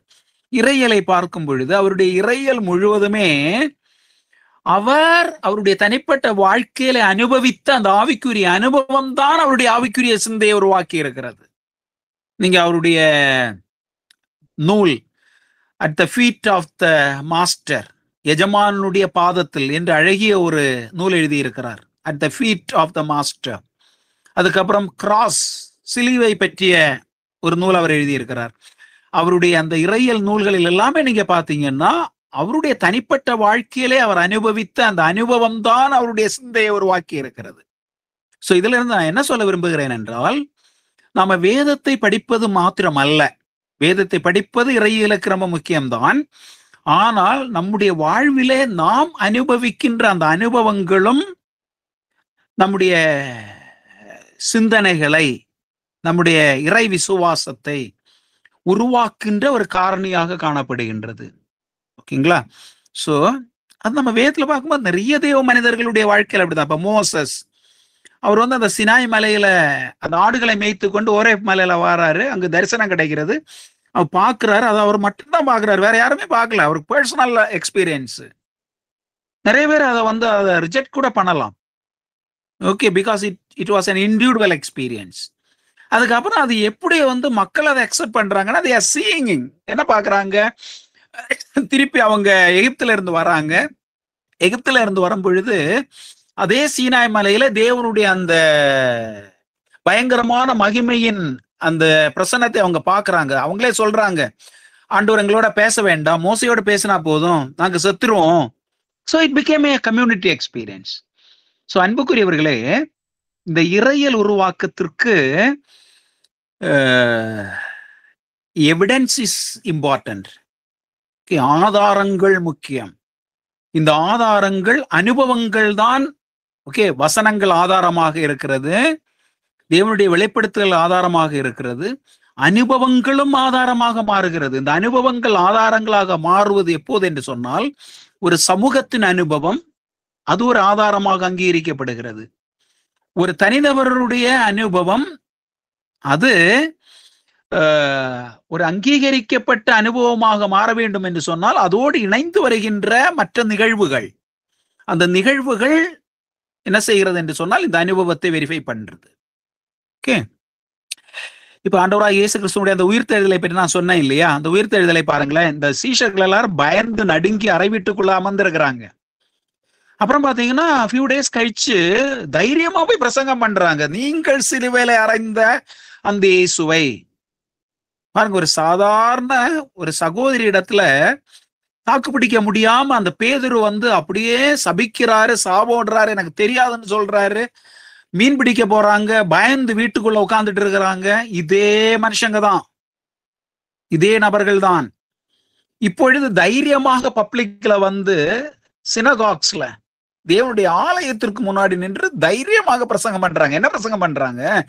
நீங்க சிலுவையில அறைந்த அந்த இயேசுவை தேவன் உயிரோடு கொண்டு வந்தார், அதுக்கு நாங்க சாட்சி. அப்போ அந்த ரிசரக்ஷன் என்கிற அந்த ஒரு எக்ஸ்பீரியன்ஸ் இப்ப என்ன பண்ணுதுன்னா, அவங்களுக்கு ஒரு பெரிய டிரான்ஸ்பர்மேஷனை கொடுத்து they are now convinced. பாருங்களேன், அங்க வந்து அந்த ரிசரக்ஷன் ஆஃப் ஜீசஸ் கிரைஸ்டுக்கு வந்து எம்டி டோம்ப் இருக்கிறது, தட்ஸ் ஃபைன். ஆனா அது வந்து மற்றவர்கள் என்ன சொல்லுவாங்க, இல்ல இவங்க ஏதோ அட்ஜஸ்ட் பண்ணி இயேசு கிறிஸ்துவுடைய பாடி எடுத்துட்டு போயிட்டாங்க, அந்த ரோமானிய போர் வீரர்களுக்கு காசு கொடுத்தாங்க, இப்படி எல்லாம் கதை கட்டுவாங்க யூதர்கள் அந்த காலத்துல. ஆனால் இந்த சீஷர்களுடைய தைரியத்தை பாருங்க. இந்த சீஷர்களுடைய தைரியம் அவர்களுக்கு எப்படி வந்தது? Because they experienced it. அது ப்ரூஃபாக மாறுகிறது. சோ அனுபவங்கள் அத்தாட்சியாக மாறுகிறது. எப்போது மாறுகிறது என்று சொன்னால், அந்த அனுபவங்கள் சமூகத்தின் அனுபவங்களாக மாறும் பொழுது, தனிநபரின் அனுபவங்கள் அங்கீகரிக்கப்பட்ட நிகழ்வுகளாக விளக்கப்படும் பொழுது அது ஒரு ஆதாரமாக மாறுகிறது. சோ இந்த ரெண்டு ஆதாரங்களும் இறையியல் உருவாக்கத்திற்கு அடிப்படையாக காணப்படுகிறது. சோ அனுபவங்கள் இல்லாமல் ஒருவர் இறையியல் எழுதினால் அது வந்து அகடமிக்கலாக ஒரு அறிவு வச்சு பார்த்தீங்கன்னா அது ரொம்ப சிறப்பா இருக்கும். வேதத்தை வந்து ரொம்ப சிறப்பா ஆழமாக ரொம்ப நுட்பமாக அவர்கள் விளக்கி இருப்பார்கள். ஆனா அதுக்குள்ள ஒரு உயிர் இருக்காது. ஓகேங்களா? ஆனால் அனுபவத்திலிருந்து உருவாக்கப்படுகின்ற இறையியல் இருக்கிறது அல்லவா, அது வந்து அர்த்தம் உள்ளதும் உயிர் உள்ளதமாக காணப்படுகின்றது. அதான் சில இறையியல் வல்லுநர்களுடைய அந்த நூல்களை நம்ம வாசிக்கும் பொழுது நமக்குள்ளேயே பெரிய தாக்கத்தையும் மாற்றத்தையும் கொண்டு வருகிறது. ஏனென்றால் அவர்களுக்குள் தேவன் கொடுத்த அந்த ஆவிக்குரிய அனுபவங்கள். ஃபார் எக்ஸாம்பிள் சாது சுந்தர் சிங், நீங்க சாது சுந்தர் சிங்கினுடைய அந்த நூலை படிங்க, த மாஸ்டர்ஸ் ஃபீட்ங்கிற அந்த நூலை நீங்க படிங்களே, உங்களை அறியாமல் உங்களுடைய கண்களிலே கண்ணீர் வரும். ஏனென்றால் அவருடைய அந்த அனுபவங்கள் அந்த தாக்கத்தை நமக்குள் கொண்டு வருது. ஓகேங்களா? சோ அனுபவம் தேர்டு, 3. நான்காவது ஃபோர்த் விசுவாசம், ஃபெய்த். விசுவாசம். இந்த விசுவாசம் என்பது இறையியல் உருவாக்கத்திற்கு ஒரு ஆதாரம். ஏனென்று சொன்னால் இதை நீங்கள் சரியாக புரிந்து கொள்ள வேண்டும். இந்த இறையியலிலே வருகின்ற எல்லா பாடங்களையும், நாம விளக்கும் எல்லா பாடங்களையும் ஒரு அறிவியல் ரீதியிலே அறிவுபூர்வமாக நம்ம விளக்கி நிரூபிக்க முடியாது. ஓகேங்களா? அதுக்கு 2-3 காரணங்கள் இருக்கிறது. ஒன்று மனிதனுடைய புரிந்து கொள்ளும் திறன். ஓகே, மனிதனுடைய அந்த understanding capacity is very limited. Okay, இப்போ தேவனை குறித்த ஒரு பூர்ணமான அறிவு நம்முடைய குறுகின அறிவு நுட்பத்திற்கு எல்லாவற்றையும் நம்ம விளங்கிக் கொள்ள முடியாது. அட் சம் பாயிண்ட் நம்ம வந்து ஸ்டாப் பண்ணிட்டு, நான் அதை விசுவாசிக்கிறேன், நான் அதை நம்புகிறேன் என்று நாம் அங்கீகரிக்க வேண்டியதான அந்த சிச்சுவேஷன் வரும். பாருங்களேன், இயேசு கிறிஸ்து இதெல்லாம் உதாரணம் தான் சொல்றேன். ஓகேங்களா? ஆண்டவராகிய இயேசு கிறிஸ்து இந்த உலகத்திலே அவர் பிறந்த பொழுது அவர் கன்னிகை மூலமாக பிறந்தார் என்று வேதம் சொல்லுகிறது. ஒரு கன்னிகை ஆவியினாலே கற்பம் தரித்து குழந்தையை ஈன்றெடுக்கிறாள். அப்ப நீங்க ஒரு டாக்டராக இருக்கிறீங்க, இல்ல நீங்க ஒரு பயாலஜிஸ்டா இருக்கிறீங்க அப்படின்னா, உங்களுடைய அறிவுக்கு எட்டாத ஒரு வெளிப்படுத்துதல் இது. ஓகே, ஒரு கன்னிகை அவங்க தானாக ஒரு சூப்பர் நேச்சுரல் இன்ஃப்ளூயன்ஸ்ல அவங்க கற்பம் தரிப்பது என்று சொல்லுவது மனித இயல்புக்கும் மருத்துவ புரிதலுக்கும் விஞ்ஞான தத்துவத்திற்கும் முரணானது. Okay, it is not possible. It is not going to happen. ஆனால் வேதம் சொல்லுகின்ற ஒரு அடிப்படை ஒரு போதனை அது. வேதம் நமக்கு சொல்லுகிறது, கன்னிகை கற்பம் தரித்து ஒரு குமாரனை பெறுவாய், அவளுக்கு இயேசு என்று பெயரிடுவாயாக. அது அப்படியே நிகழ்ந்திருக்கிறது. மரியாள் நியமிக்கப்பட்டிருக்கிறாள், பெட்ரோட்டல் நடக்கிறது, திருமணம் நடக்கல. she was conceived. So based on science, based on medical thing, it is not possible. ஆனால் வேதம் சொல்லுகிறது. அப்ப இந்த நேரத்தில் நம்ம என்ன பண்றது? there comes the element of faith. நம்ம ஏன் அங்கே faith என்கிற ஆஸ்பெக்டை கொண்டு வரோம்னா, it is not blind faith. இதுதான் புரிஞ்சுக்கிறணும். இது blind faith இல்ல. நம்முடைய பேசிக் faith என்னன்னா, with God everything is possible. God can do things beyond the natural laws. இயற்கையில் இருக்கின்ற விதிமுறைகளுக்கு அப்பாற்பட்டு செயலாற்ற செயல்பட இயற்கையை உருவாக்கின, இயற்கைக்கு அப்பாற்பட்ட சர்வ வல்லமையும் படைத்த, சர்வ ஞானமும் கொண்ட, சர்வ திறமையையும் பெற்ற அந்த சர்வ வல்ல தேவனால செய்ய முடியும். ஓகே, அது பிளைண்ட் ஃபெய்த் அல்ல. It is possible. ஏன் பாசிபிள்? அதற்கு அந்த தியாலஜிக்கல் ரீசன் இருக்கு இல்லையா? என்ன தியாலஜிக்கல் ரீசன்? ஒன்றுமே இல்லாமல் இருக்கும் பொழுது எல்லாம் படைக்கப்படுகிறது இல்லையா? எல்லாமே சிருஷ்டிக்கப்படுகிறது. அப்ப அந்த சிருஷ்டிக்கப்பட்ட சிருஷ்டிப்பை நாம நம்புகின்றோம். அப்போ அது ஒரு பிளைண்ட் ஃபெய்த் அல்ல. இப்ப கன்னிகை மூலமாக ஒரு குமாரன் இந்த உலகத்திலே பிறப்பது என்று சொல்லுவது இயற்கைக்கு அப்பாற்பட்டதுதான், விஞ்ஞானத்துக்கு அப்பாற்பட்டதுதான், மருத்துவத்துக்கு அப்பாற்பட்டதுதான். But with God it is possible. Okay, so அது நீங்க பார்க்கும்போது விஞ்ஞானிகள், டாக்டர்ஸ் நம்முடைய ஃபெய்த்தை ஒரு மூட நம்பிக்கை அப்படின்னு அவங்க சொல்லலாம். Okay, faith is your faith is blind faith, is not possible அப்படின்னு சொல்லலாம். ஆனால் அது ஒரு பிளைண்ட் ஃபெய்த் அல்ல. ஏன் பிளைண்ட் ஃபெய்த் அல்லன்னா, with God it is possible.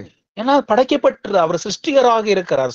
Hope you understand. அதனாலதான் நீங்க இன்னைக்கு பார்க்கும் பொழுது எவ்வளவோ விஞ்ஞானிகள், மருத்துவர்கள், அவர்கள் இறை விசுவாசிகளாக இருக்கிறார்கள், கிறிஸ்தவ விசுவாசிகளாக இருக்கிறார்கள்.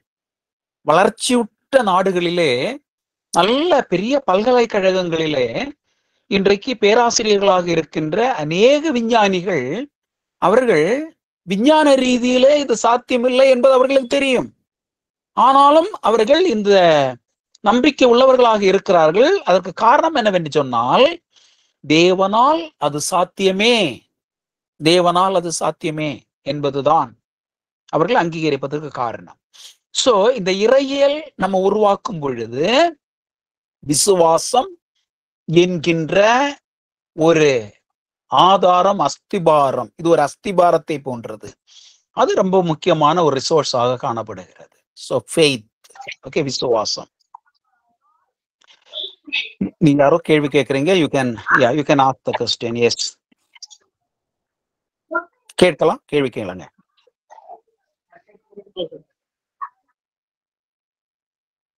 கேள்வி இருக்கிறதா? நீங்க யாரோ பேசுற மாதிரி இருந்துச்சு. if you have question you can ask please.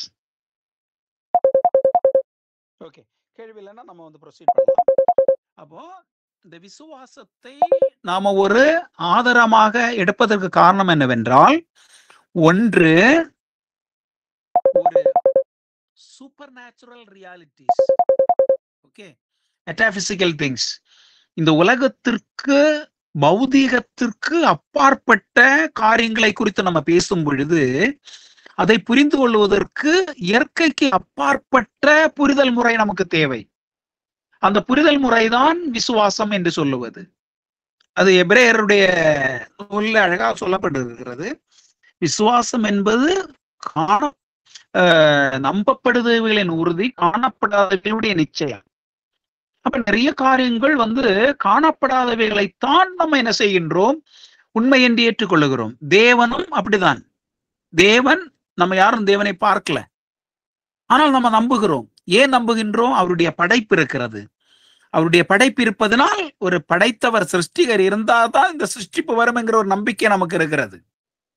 So நம்முடைய விசுவாசத்திற்கு ஆதாரமாக அவருடைய செயல், படைப்பு காணப்படுகின்றது. இப்படியாக இந்த விசுவாசம் இறையியல் உருவாக்கத்திற்கு ஒரு முக்கியமான காரணியாக, ஆதாரமாக விளங்குகிறது. மறுபடியும் நான் சொன்னதை மறுபடியும் விளக்குகிறேன், சொல்றேன். முதல்ல வெளிப்படுத்துதல், அதுல 2 வகை வெளிப்படுத்துதல். அடுத்ததாக ஸ்கிரிப்சர், பைபிள், வேதாகமம். மூன்றாவதாக அனுபவம். அந்த அனுபவங்கள் 2 வகை. ஒன்று தனிநபருடைய ஆவிக்குரிய அனுபவம், இன்னொன்று சமூகத்தினுடைய அனுபவம். அப்ப அதுல இருக்கிற வித்தியாசமும், அதில் இருக்கிற அந்த மேன்மையும் அதை நான் உங்களுக்கு விளக்கி சொன்னேன். 4வதாக விசுவாசம். இந்த விசுவாசத்தை ஒரு சிலர் ரொம்ப சாதாரணமாக எடுப்பதுண்டு. ஆனால் விசுவாசம் என்று சொல்லுவது அறிவுபூர்வமாக அறிந்து, உணர்வு பூர்வமாக அனுபவித்து, மனப்பூர்வமாக ஏற்றுக்கொள்ளுகின்ற ஒரு நிகழ்வுக்குத்தான் விசுவாசம். intellectually knowing, emotionally experiencing, willfully accepting, அதான் விசுவாசம். இல்லைங்களா? சோ இதுல 3 டைமென்ஷனும் பேலன்ஸ்டா இருக்கணும். இல்லைன்னா அந்த ஃபெய்த் என்ன ஆகும்னா பிளைண்ட் ஃபெய்த் ஆகும். விசுவாசம் ஒரு மூட விசுவாசம் இல்லாமல் இருக்க வேண்டும் என்று சொன்னால், நீங்கள் விசுவாசிக்கிறவர் இன்னார் என்பதை நீங்கள் அறிந்து கொள்ள வேண்டும். நீங்கள் விசுவாசிப்பவைகள் என்ன என்பதை நீங்கள் இன்டலெக்சுவலாக புரிந்து கொள்ள வேண்டும். ஓகே, ஞான ரீதியில் அறிவுபூர்வமாக அறிந்து கொள்ள வேண்டும். நம்ம இந்த அறிவுபூர்வமாக தேவனுடைய காரியங்களை ஆராய்ந்து அறிந்து கொள்ளுவது தப்பில்லை. ஆராய்ந்து அறிந்து கொள்ள வேண்டும். நம்ம ஆராய்ந்து அறிந்து கொள்ளக்கூடாதுன்னு தான் இப்பிரபஞ்சத்தில் லோகாதிபதி ஆகிய சாத்தான் என்ன பண்றான்னா, அநேகருடைய மனக்கண்களை அவன் குருடாக்கி வச்சிருக்கிறான். ஓகே, அதான் ஓசியாவில் நம்ம வாசிக்கிறோம்ல, என் ஜனம் அறிவில்லாமல் சிறைப்பட்டு போகிறார்கள். அறிவில்லாதனால் அவங்க சிறைப்பட்டு போறாங்க. ஓகே, சோ அறிந்து கொள்ளுவது, அறிவது என்று சொல்வது விசுவாசத்தினுடைய முதல் படி. ஓகேங்களா? அந்த அறிந்து கொண்டு விசுவாசிப்பது, கண்டு விசுவாசிப்பது வேற. ஓகே, ஆண்டவர் ஜீசஸ் என்ன சொல்றாரு? கண்டு விசுவாசிப்பதை பார்க்கலாம் காணாமல் விசுவாசிப்பது நல்லது. ஓகே, அது இன்னொரு aspect. Seeing and believing. Seeing and believing is bringing everything to the objective level. சில நேரங்கள் அது it is not possible. Okay, அறிவது என்று சொல்வது there is a second level. Using our brain, using our intellect, thinking and then knowing through thinking. ஓகேங்களா? இப்ப பாருங்களேன். So I simplify it. அதை ரொம்ப சிம்பிளிஃபை பண்ணி சொல்றேன். இப்ப சாத்ராக், மேஷாக், அபேத்நேகோ என்று சொல்கிற 3 பசங்க, வாலிப பிள்ளைங்க. ஓகே, அவங்க இப்போது பெரிய ஒரு டேஞ்சருக்கு முன்னாடி நிற்கிறாங்க. அப்போ அவங்களுடைய இருதயத்துல அவங்களுக்கு ஒரு ஃபெய்த் இருக்கிறது. என்ன ஃபெய்த்து? நாங்க ஆராதிக்கிற தேவன் எங்களை தப்புவிக்க வல்லவர் என்கிறதான ஒரு விசுவாசம். அது ஒரு விசுவாசம். ஆனால் அந்த விசுவாசம் அவர்களுக்கு உருவாவதற்கு 2-3 காரணங்கள் இருக்கிறது. ஓகே, அவங்க என்ன சொல்றாங்கன்னா, அந்த ராஜாவுக்கு முன்பாக, ராஜாவே, நாங்கள் ஆராதிக்கிற தேவன் எங்களை தப்புவிக்க வல்லவர் என்று நாங்கள் அறிந்திருக்கிறோம். எங்களை தப்புவிக்க வல்லவர் என்று அவர்கள் அறிந்திருக்கிறார்கள். அந்த விசுவாசம் அவர்களுக்கு தேவனை குறித்த அந்த அறிவிலிருந்து தான் வந்திருக்கு. எப்படி அந்த அறிவு வந்தது? ஒன்னு, the past action of God.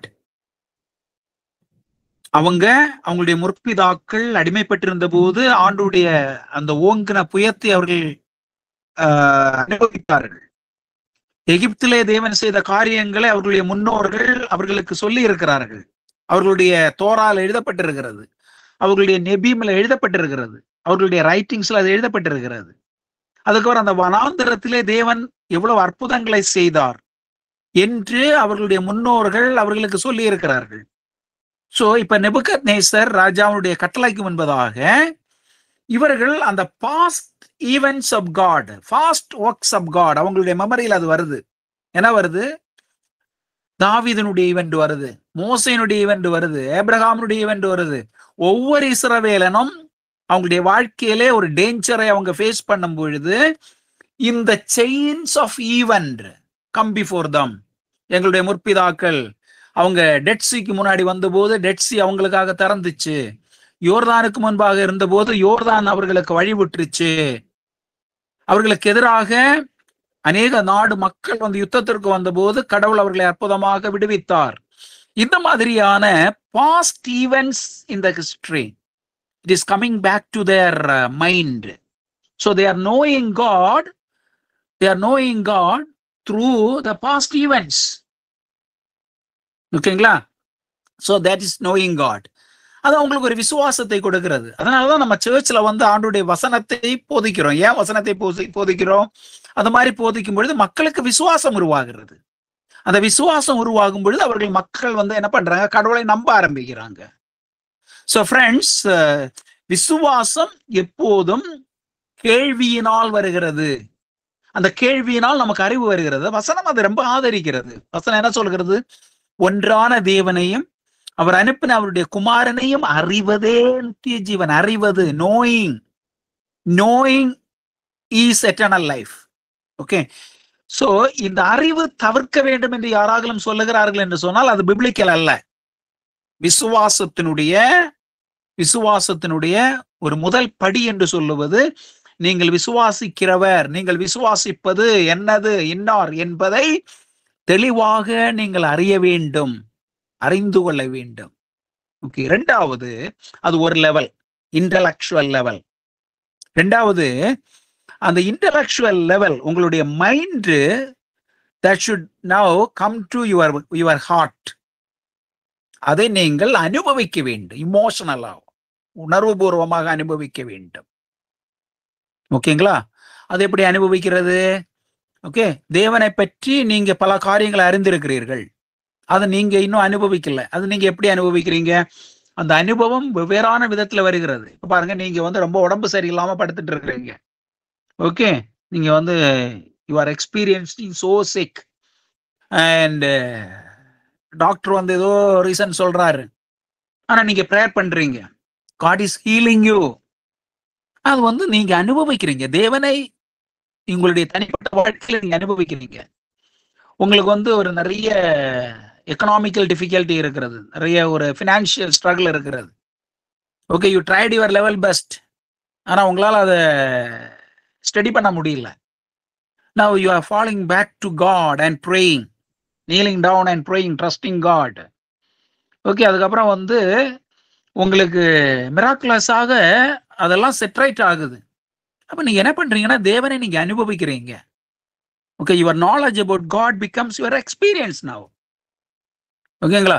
அதுக்கப்புறம் நீங்க என்ன பண்றீங்கன்னா, மனப்பூர்வமாக நீங்களே டிக்ளேர் பண்றீங்க. ஒலிஷனல் வில், உங்களுடைய விருப்பம். ஓகே, அந்த மாதிரி வருகிற விசுவாசம் தான் நிலைச்சு நிற்கும். மற்றபடி வெறும் இமோஷன், இன்டலெக்சுவல் ஆஸ்பெக்ட் இல்லாம வெறும் இமோஷனல் ஆஸ்பெக்ட் இல்லாம வெறும் இன்டலெக்சுவலாக, இது ரெண்டுமே இல்லாம யாராவது கட்டாயப்படுத்தி இந்த மாதிரி பண்ற அந்த விசுவாசம் தீர்மானம் நிக்காது. சரிங்களா? அதனாலதான் சிலர் பாத்தீங்கன்னா ஞானஸ்நானம் எடுத்துட்டு விலகி போறாங்க. ஏன் அவங்க ஞானஸ்நானம் எடுத்துட்டு விலகி போறாங்க? ஒருவேளை பேரண்ட்ஸ் வந்து வற்புறுத்தி இருப்பாங்க, அப்பா தாங்க முடியலன்னு அந்த பையன் வந்து ஞானஸ்நானம் எடுத்திருப்பான். அவன் எது ஞானஸ்நானம் எடுக்கிறான்? அந்த விசுவாசம்னா என்ன ஒண்ணுமே அறிவுபூர்வமாக அவன் படிச்சிருக்க மாட்டான். இமோஷனலாக அவன் தேவனை அனுபவிச்சிருக்க மாட்டான். மனப்பூர்வமாக அவனே தீர்மானமும் செய்திருக்க மாட்டான். அப்பா அம்மா சொல்றாங்க, சர்ச்சில் ஃபாஸ்டர் சொல்றாரு, எல்லா பசங்களும் எடுக்கிறாங்க, நம்ம எடுக்கலன்னா எல்லாரும் எப்படி நினைப்பாங்கன்னு போய் ஞானஸ்நானம் எடுப்பான். அதுக்கப்புறம் நம்ம நாள் கழிச்சுட்டு தான் அவன் வந்து அதை புரிந்து கொள்ளாதனாலதான் அவனுக்கு சேலஞ்சஸ் வரும்பொழுது அவன் டிவியேட் பண்றான். நிறைய பசங்க அப்படிதான் வாலிப வயசுல ஞானஸ்நானம் எடுக்கிறாங்க, அதுக்கப்புறம் பார்த்தா சர்ச்சைக்கு வர மாட்டாங்க. ஆனா அதே நேரத்துல நீங்க வந்து சரியா புரிஞ்சுட்டு அவங்களே தேவனை அனுபவிச்சுட்டு வற்புறுத்துதல் இல்லாமல் கட்டாயம் இல்லாமல் அவர்களே தீர்மானம் எடுத்து அவங்க ஆண்டவருடைய கட்டளைக்கு கீழ்ப்படிஞ்சாங்கன்னு வச்சுக்கோங்களேன், they will never be shaken. அவங்க ஸ்டெடியா இருப்பாங்க. சோ இந்த விசுவாசம் என்று சொல்லும் பொழுது அந்த 3 எலமெண்ட்டும் இருக்கிறது. அதுல ஃபர்ஸ்ட்ல என்னது? People should know. அங்கதான் டீச்சிங் வருது, அங்கதான் நம்ம எக்ஸ்பிளனேஷன் டு த ஸ்கிரிப்சர் நம்ம அங்க எக்ஸ்பிளைன் பண்ணி கொடுக்கணும். கேள்வியினாலதான் விசுவாசம் வரும். அவங்க கேட்கிற கேள்விகளுக்கு சரியான நிதானமாக அவர்களுக்கு விளக்கி சொல்ல வேண்டும். அப்ப அவர்கள் புரிந்து கொள்ளுகிறார்கள். அந்த புரிந்து கொள்ளுதல் வந்த உடனே okay, intellectually they are satisfied, but that is not complete. அவங்க வந்து தேவனை அனுபவிக்கணும். அவங்க வாழ்க்கையில they must experience God in their life. தென் அவர்களே ஒரு தீர்மானத்திற்குள்ளாக வர வேண்டும். ஓகே, சோ இந்த ஃபெய்த் என்பது சூப்பர் நேச்சுரல் திங்ஸை புரிந்து கொள்வதற்கு ஒரு vehicle. It's a medium through which we know God. We come to know about the supernatural things. Faith இல்லாமல் நம்ம தேவனுக்கு பிரியமாக இருக்க முடியாது. So faith is very important. Okay, so shall we repeat it again? First, what is first one? Revelation, வெளிப்படுத்துதல். இரண்டாவதாக scripture. மூன்றாவது அனுபவம். நான்காவது faith. ஐந்தாவது கலாச்சாரம். Okay, culture. கலாச்சாரம் என்று சொல்லும்போது அதுல 2 ஆஸ்பெக்ட் இருக்கிறது. ஒன்று சோசியோ பொலிட்டிக்கல், இன்னொன்று ரிலிஜியோ கல்ச்சரல் கான்டெக்ஸ்ட். இந்த கான்டெக்ஸ்ட் வந்து ரொம்ப முக்கியம். ஓகேங்களா? நம்ம வந்து இறையியல் உருவாக்குவது தேவனுக்காக உருவாக்கல. நம்முடைய இறையியல் தேவனுக்கு தேவையில்லை. நம்முடைய இறையியல் யாருக்கு என்றால் மனிதனுக்கு தான். மனுஷர்கள் தேவனுடைய வெளிப்படுத்தலை புரிந்து கொள்வதற்கு தான் நம்ம இறையியலை உருவாக்குகிறோம். அப்ப அந்த இறையியல் மக்கள் புரிந்து கொள்வதற்கு, மக்களுக்கு புரிந்து கொள்கின்ற நடையிலே அது எழுதப்பட வேண்டும், அது சொல்லப்பட வேண்டும். ஓகே, அப்படி மக்கள் அவர்களுடைய சூழலிலே அதை புரிந்து கொள்வதற்கு அவர்களுடைய கலாச்சாரம், அவர்களுடைய வாழ்க்கை முறைகள், அவர்களுடைய சிந்தனை, மனநிலை, இவைகளை நம்ம புரிந்து கொள்ள வேண்டும். ஓகேங்களா? இப்ப இன்றைக்கு வந்து நீங்க பாத்தீங்கன்னா நிறைய புதிய இறையியல் வருகின்றது. ஃபார் எக்ஸாம்பிள் ஒரு இறையியலை சொல்லுகிறேன், ஃபெமினிஸ்ட் தியாலஜி அப்படின்னா அந்த பெண்களுடைய அந்த கலாச்சாரத்தை, அவர்களுடைய அந்த வேர்ல்டை மையமாக வைத்து உருவாக்கப்பட்டிருக்கிறதான ஒரு இறையியல். அதுக்கு வந்து ஃபெமினிஸ்ட் தியாலஜி. ஃபெமினிசம் உங்களுக்கு தெரியும் இல்லையா? அந்த பேட்ரியார்க்கிக்கு எதிராக, ஆண் ஆதிக்கத்திற்கு எதிராக ஒரு சமத்துவ சமூகம், அந்த பால் பிரிவினையை வைத்து, ஆண்பால் பெண்பால் என்கின்ற அந்த பிரிவினையை வைத்து ஏற்ற தாழ்வு இருக்கக்கூடாது, கிறிஸ்துவுக்குள் ஆணென்றுமில்லை பெண்ணென்றுமில்லை என்கின்ற ஒரு சமத்துவ ஒரு சமூகத்தை உருவாக்க வேண்டும் என்கின்ற ஒரு வேதாகம போதனையை மையமாக வைத்து உருவாக்கப்பட்டிருக்கிற ஒரு இறையியல் தான் ஃபெமினிஸ்ட் தியாலஜி என்று சொல்லுவது. ஓகேங்களா?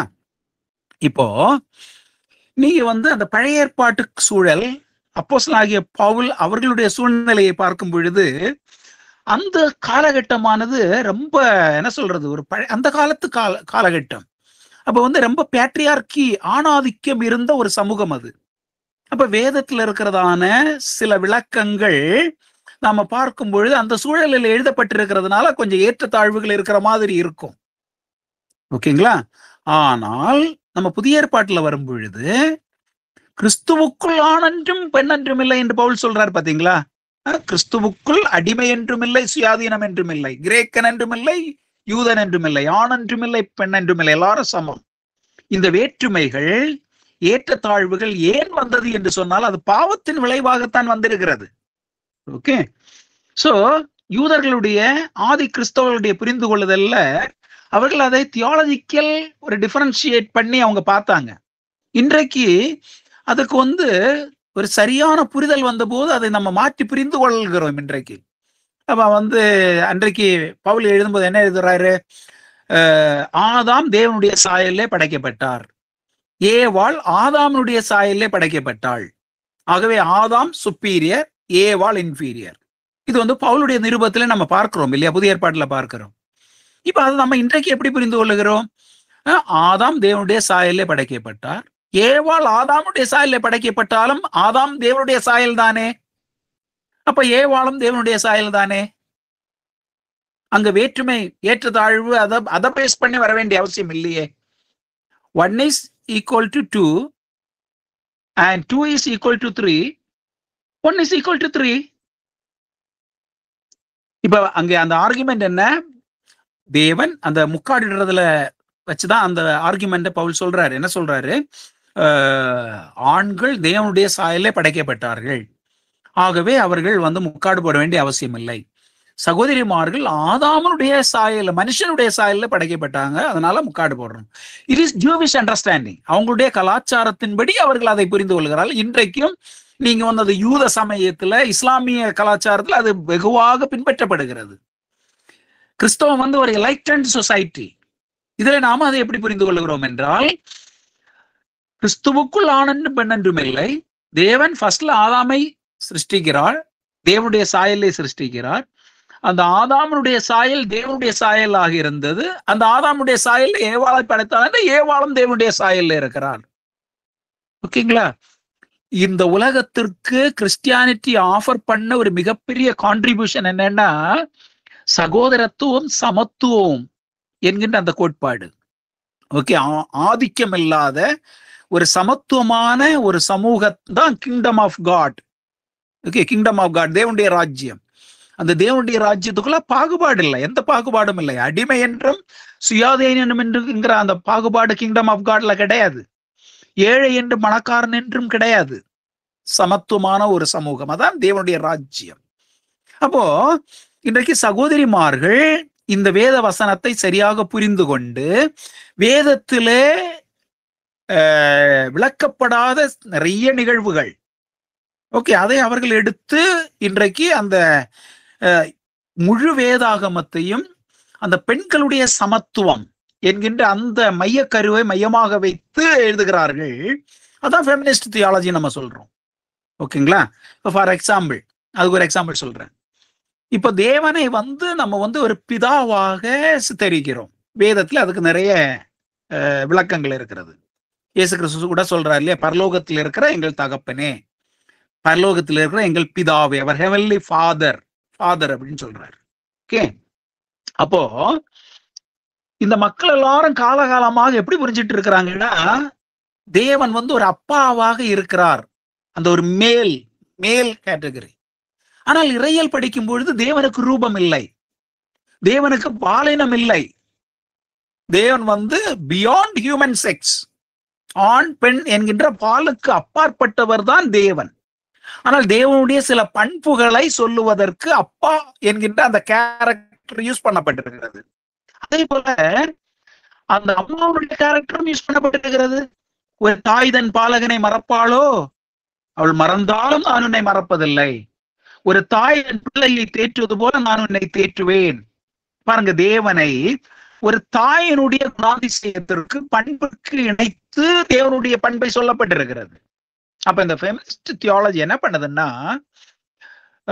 எம்பசைஸ் பண்ணப்படாமல், விளக்கப்படாமல் மறைக்கப்பட்டிருக்கிற நிறைய அந்த பெண்களுக்கு வேதத்திலே கொடுக்கப்பட்டிருக்கிற சமத்துவம், முக்கியத்துவம், இதை ரீடிஸ்கவர் பண்ணி அவர்கள் என்ன பண்றாங்கன்னா, உபதேசங்களை அவர்கள் விளக்குகிறார்கள். அது வேதத்திற்கு முரண்பாடல்ல, ஒரு புதிதான ஒரு புரிதல். இதனாலதான் நீங்க என்னை பாத்தீங்கன்னா, நிறைய சகோதரிமார்கள் நல்ல ஊழியத்துல அவங்க வராங்க, லீடர்ஷிப்ல வராங்க. இன்னைக்கு பிஷப்ஸ் சகோதரிமார்கள் பிஷப்ஸ் இருக்கிறாங்க. ஒரு 20 வருஷத்துக்கு முன்னாடி நீங்க மனதுல சிந்திக்க கூட முடியாது. யூ கேனாட் திங்க் ஒரு சகோதரி ஒரு பிஷப்பாக ஆர்டைன் பண்ணப்பட்டு அந்த ஊழியம் செய்வது நீங்க மனதில் கூட நினைக்க முடியாது. இன்றைக்கு அது அப்படியே அங்கீகரிக்கப்பட்டிருக்கிறது. ஓகேங்களா? பென்டெகாஸ்டல் சர்ச்சஸ்ல எவ்வளவோ சகோதரிமார்கள் இன்றைக்கு பெரிய சபைகள் நடத்துகிறார்கள். ஆயிரக்கணக்கு விசுவாசிகள் இருக்கிற சபைகளை சகோதரிமார்கள் பாஸ்டர்ஸா இருந்து பென்டெகாஸ்டல் சர்ச்சஸ் நடத்துறாங்க. ஓகே, இது நீங்க பாத்தீங்கன்னா ஒரு 20 வருஷத்துக்கு முன்னாடி அங்கீகரிக்கப்படாத ஒன்று. இது இன்றைக்கு இப்படி சாத்தியமாயிடுச்சு. வேதத்தை சரியாக ஒரு புதிய கண்ணோட்டத்துல வேதத்தை மாற்றுவதல்ல, காம்ப்ரமைஸ் பண்றதில்ல, ராங் இன்டர்பிரட் பண்றதில்ல, அதை எக்ஸஜெட்டிக்கல் பண்ணி அதை நுட்பமாக படித்து அதை விளக்கும் பொழுது புதிய புரிதல் உருவாகிறது. அதை மையமாக வைத்து இன்றைய காலகட்டத்திற்கு உகந்தாற் போல உபதேசம் உருவாக்கப்படுகிறது. அதனால இந்த கலாச்சாரம் ரொம்ப முக்கியம். ஒரு காலத்துல நீங்க பாத்தீங்கன்னு வச்சுக்கோங்களேன், அந்த அமெரிக்காவிலையும் யூரோப்பியன் கண்ட்ரீஸ்ல இருக்கிற வெள்ளைக்கார கிறிஸ்தவர்கள் தேவனை அந்த வெள்ளைக்கார கிறிஸ்தவர்களுக்கு மட்டும்தான் தெய்வம் என்றும், கருத்த மக்களை அவர்களுக்கு அடிமைகளாகவும் தான் நினைத்தார்கள். அவர்கள் அடிமைகளாக இவர்களுக்கு பணிவிடை செய்யும்படியாகத்தான் படைத்தார்கள் என்று அவங்க நம்பிக்கொண்டு அடிமைகளாக இருந்தாங்க. அதுக்கப்புறம் அந்த லிபரேஷன் தியாலஜிங்கிற ஒரு தியாலஜி வந்துதான் அந்த மக்களை லிபரேட் பண்ணது. ஒரு தியாலஜி தான், ஒரு இறையியல். நீங்க ஒரு கேட்கலாம், இந்த இறையியல் என்ன அப்படி பெருசா கான்ட்ரிபியூட் பண்ணிச்சு? அந்த கருப்பு வர்க்கத்தினர்கள் ஆப்பிரிக்காலையும் அமெரிக்கா போன்ற நாடுகள்ல இருந்தாங்க இல்லையா, அவர்களை அதுல இருந்து ரெஸ்டோர் பண்ணது எங்களுடைய இறையியல் தான். ஓகே, தேவன் துன்பப்படுகிறவர்களுக்கு ஆதாரமாக இருக்கிறார். எகிப்திலே அந்த மக்கள் துயரப்பட்ட பொழுது அந்த மக்களுக்கு ஆதரவாக தேவன் வருகிறார். தேவன் எப்போதும் ஒடுக்குகிறவர்களுக்கு துணை நிற்கிறவர் அல்ல, ஒடுக்கப்படுகிறவர்களுக்கு துணை நிற்கிறார் என்கின்ற அந்த புரிதல் அன்புக்குரியவர்களே இந்த இறையியல் கொடுக்கிறது. இன்னைக்கு நீங்க பாத்தீங்கன்னா அமெரிக்கால ஒரு ஒரு கர்த்த வம்சாவளியை கொண்ட ஒருவர் பிரசிடண்டாக மாறி இருக்கிறார். ஒபாமா என்கிறவர் ஒரு கர்த்த வம்சத்தை சேர்ந்தவர் தான். அவர் அந்த அமெரிக்கா என்கின்ற அந்த வளர்ச்சி அடைந்த நாட்டுல ஒரு பிரசிடண்டாக மாறுவதற்கு அந்த மக்களுடைய மனநிலை பக்குவப்பட்டிருக்கிறது. அது எப்படி உருவானது? அதனுடைய சீட், அதனுடைய ஆரம்பம் எதுனா லிபரேஷன் தியாலஜி. ஓகே, அந்த இறையியல் தான் அந்த விசுவாசத்தை மக்களுக்குள் கொண்டு வருகிறது. அந்த இன்றைக்கு ரேசிசம் இருக்கிறது இல்லை என்று நான் சொல்லவில்லை. ஆனால் இன்றைக்கு ஓரளவுக்கு அந்த சமூகங்கள் வளர்ந்திருக்கிறது என்று சொன்னால், சமத்துவத்தை நோக்கி இயங்குகிறது என்று சொன்னால் இறையியல் தான் அதற்கு காரணம். சோ கலாச்சாரம் சூழல் இறையியல் உருவாக்கத்திற்கு ரொம்ப அடிப்படையாக இருக்கிறது. அது பிற்பாடு நீங்கள் ஒவ்வொரு இறையியல் உபதேசங்களை படிக்கும் பொழுது நீங்கள் அதை புரிந்து கொள்வீர்கள். இப்பொழுது அது ஒரு காரணியாக மட்டும் வைத்துக் கொள்ளுங்கள். ஏனென்றால் நம்ம இறையியல் எழுதுவது எப்போதும் சமூக மாற்றத்திற்காக, சீர்திருத்தத்திற்காக, மக்களுடைய ஆன்மீக வளர்ச்சிக்காகவும், அதே போல அதோடு கூட சேர்த்து மக்களுடைய எக்கனாமிக்கல், பொலிட்டிக்கல், அதே மாதிரி சோசியல் ஒரு ஹாலிஸ்டிக் டெவலப்மெண்ட் உருவாகுவதற்கு தான் தியாலஜி உருவாக்கப்படுகின்றது. ஓகேங்களா? சோ அதற்கு இந்த சமூக பின்னணிகள், சமூக சூழல் ரொம்ப முக்கியமாக இருக்கிறது. கடைசியாக இன்னொன்று லாஸ்ட்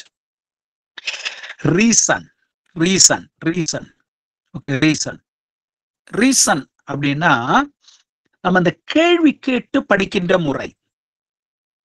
ரீசன், கேள்வி, வை, ஏன், எப்படி, எதற்காக. இந்த தியாலஜி என்பது ஒரு அகாடமிக் டிசிப்ளின். ஓகே, ஒரு அகாடமிக் டிசிப்ளின் அப்படின்னு சொன்னா ஒரு கல்வி சார்ந்த ஒரு படிப்பு, அறிவியல் சார்ந்த ஒரு படிப்பு. ஓகேங்களா? அப்போ இந்த அறிவியல் சார்ந்த படிப்பு அதற்கென்று சில விதிமுறைகள் இருக்கிறது. இப்ப நீங்க சோசியல் சயின்ஸ்னு சொல்றீங்க இல்லையா, ஹிஸ்டரி, ஜியோகிராஃபி, இதை சோசியல் சயின்ஸ் அப்படின்னு சொல்றீங்க. ஏன் அது சயின்ஸ் என்று சொல்லப்படுகிறது என்றால், அங்கீகரிக்கப்பட்ட படிப்பு முறைகள் இருக்கிறது. அந்த முறைகள் பின்பற்றப்பட்டு படிக்கும் பொழுதுதான் அது ஒரு அகாடமிக் சப்ஜெக்டாக மாறுகிறது. ஓகேங்களா? இறையியலும் ஒரு அகாடமிக் என்ற ஒரு படிப்பு சார்ந்த ஒரு அறிவியல் சார்ந்த படிப்பாக இருக்கிறது. வெறும் ஆன்மீகத்தை பற்றி தான் படிக்கிறோம் என்றாலும் அந்த ஆன்மீகத்தை பற்றிய படிப்பு, தெய்வத்தை பற்றிய படிப்பு ஒரு அறிவுபூர்வமான படிப்பு. அப்ப அதற்கென்று சில அகாடமிக் ரிக்வயர்மெண்ட்ஸ் இருக்கிறது. அது என்னது? அதுதான் நுட்பமாக கேள்விகள் கேட்பது, அந்த கேள்விகள் என்ன? ஏன், எதற்கு, எப்படி, எதனால் என்கின்ற அந்த அடிப்படை கேள்விகள் எழுப்பி அதற்கு கன்வின்சிங்கான ஆன்சர், ஓகே, அதற்கு திருப்திகரமான விளக்கங்கள், பதில்கள் கொடுத்து உருவாக்கப்படுகின்ற அந்த உருவாக்கம் தான் இறையியல் என்று சொல்லுவது. சோ இந்த கேள்விக்கு, ஞானத்திற்கு, ஓகே, ரீசனுக்கு இறையியல் உருவாக்கத்துல ரொம்ப முக்கியமான ஒரு அம்சம் இருக்கிறது. ஓகே, இவைகள் தான் அடிப்படையாக இறையியல் உருவாக்கத்திற்குரிய காரணிகள். மறுபடியும் சொல்லுகிறேன், முதலாவதாக வெளிப்படுத்துதல், தேவனுடைய வெளிப்படுத்துதல். வெளிப்படுத்துதல் 2 வகை சொன்னேன். ஒன்று பொதுவான வெளிப்படுத்துதல், இன்னொன்று தனிப்பட்ட வெளிப்படுத்துதல். இரண்டாவதாக ஸ்கிரிப்சர், வேத வசனங்கள், வெளிப்படுத்துதல்கள் குறிக்கப்பட்டிருக்கின்ற ஆதாரமான அந்த நூல், பழைய ஏற்பாடு புதிய ஏற்பாடு 66 நூல்கள். மூன்றாவதாக அனுபவம், எக்ஸ்பீரியன்ஸ். அந்த அனுபவங்கள் 2 வகை, ஒன்று தனிநபர் அனுபவம், இன்னொன்று சமூகத்தின் அனுபவம். ஓகே, ஆத்மீக அனுபவம். ஓகே, ஆத்மீக அனுபவங்கள். நான்காவதாக விசுவாசம் ஒருவருடைய சிந்தனையை, இறை புரிதலை, நம்பிக்கையை ரொம்ப அந்த தாக்கத்தை ஏற்படுத்துகின்றது. விசுவாசம் ஒரு பிரதானமான ஒன்று, ஒரு காரணியாக இருக்கிறது. ஓகே, அதுக்கப்புறம் கலாச்சாரம், 6வது கேள்வி. ஓகே, கலாச்சாரம் அப்படின்னு சொன்னா அந்த background, political, social, cultural background. அதனாலதான் இன்றைக்கு நிறைய ரீஜனல் தியாலஜிஸ் வருகிறது, different theology based on requirement. Echo theology என்று ஒரு இறையியல் இருக்கிறது, ரொம்ப அகாடமிக்கல் அங்கீகரிக்கப்பட்ட ஒன்று. அது என்ன?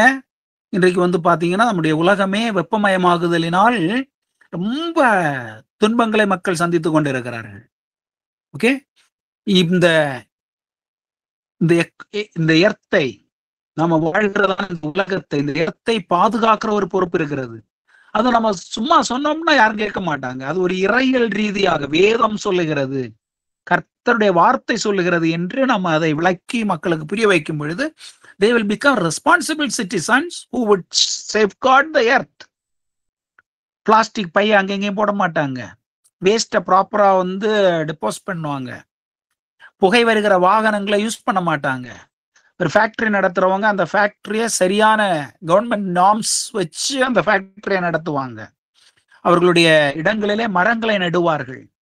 இந்த மாதிரியான அடிப்படை பேசிக் ரெஸ்பான்சிபிலிட்டிஸ் மக்கள் செய்ய ஆரம்பிக்கும் பொழுது, ஒரு சமூகமாக செய்ய ஆரம்பிக்கும் போது இந்த எர்த் வில் பி ப்ரொடெக்டட். அது நாம சும்மா சொன்னா கேட்க மாட்டாங்க. அது நம்முடைய விசுவாசிகளுக்கு, மக்களுக்கு கடவுளுடைய வார்த்தை இப்படி இருக்கிறது, ஆதாமுக்கும் ஏவாளுக்கும் இந்த உலகத்தை பாதுகாக்கும்படியாக ஆண்டவர் கட்டளை கொடுத்தார். இந்த உலகத்துல எவ்வளவு ஸ்பீசிஸ் அழிந்து கொண்டிருக்கிறது. அப்போ நம்முடைய ரெஸ்பான்சிபிலிட்டியை நாம சரியா பண்ணாததுனாலதான் நிறைய உயிரினங்கள், அந்த வகைகள் இன்றைக்கு அழிந்து போகிறது. அது நம்ம பாதுகாக்க வேண்டும். அப்படி பாதுகாத்தா தான் அந்த பேலன்ஸ், எக்காலஜிக்கல் பேலன்ஸ் இருக்கும். அடுத்த ஜெனரேஷனுக்கு, நம்முடைய பிள்ளைகளுக்கு, கிராண்ட் சில்ட்ரனுக்கு நம்ம வாழ முடியாத ஒரு உலகத்தை கொடுத்துட்டு நம்ம இந்த உலகத்துல இருந்து போறோம்னா அதை காட்டிலும் ஒரு பெரிய சங்கடத்திற்குரிய காரியம் ஒன்று இல்லை. சோ இந்த உலகம் தலைமுறையாக மக்கள் வாழ்ந்திருக்க வேண்டும். ஆண்டவராக இயேசு கிறிஸ்து வரும் பொழுது இந்த உலகம் அழிக்கப்படும், தட்ஸ் டிஃபரண்ட். ஆனால் அவர் வருகிறது வரையிலும் அடுத்த ஜெனரேஷன் இந்த உலகத்திலே இயற்கை சூழல்ல சரியாக வாழ்வதற்கு இந்த உலகம், இயற்கை பாதுகாக்கப்பட்டிருக்க வேண்டும். அதுக்குதான் எக்கோ தியாலஜி. ஓகேங்களா? சோ ஒரு சமூகத்தினுடைய தேவையை உட்கொண்டு அதை வேத வசனத்தின் ஆதாரமாக விளக்கி சொல்லுகின்ற அந்த இறையியலுக்கு தான் நம்ம கான்டெக்சுவல் தியாலஜி அப்படின்னு சொல்றோம். இன்றைக்கு அது ரொம்ப முக்கியமாக காணப்படுகின்றது. சோ இவைகளை குறிப்பிட்டு நான் இன்றைய வகுப்பை முடிக்கிறேன்.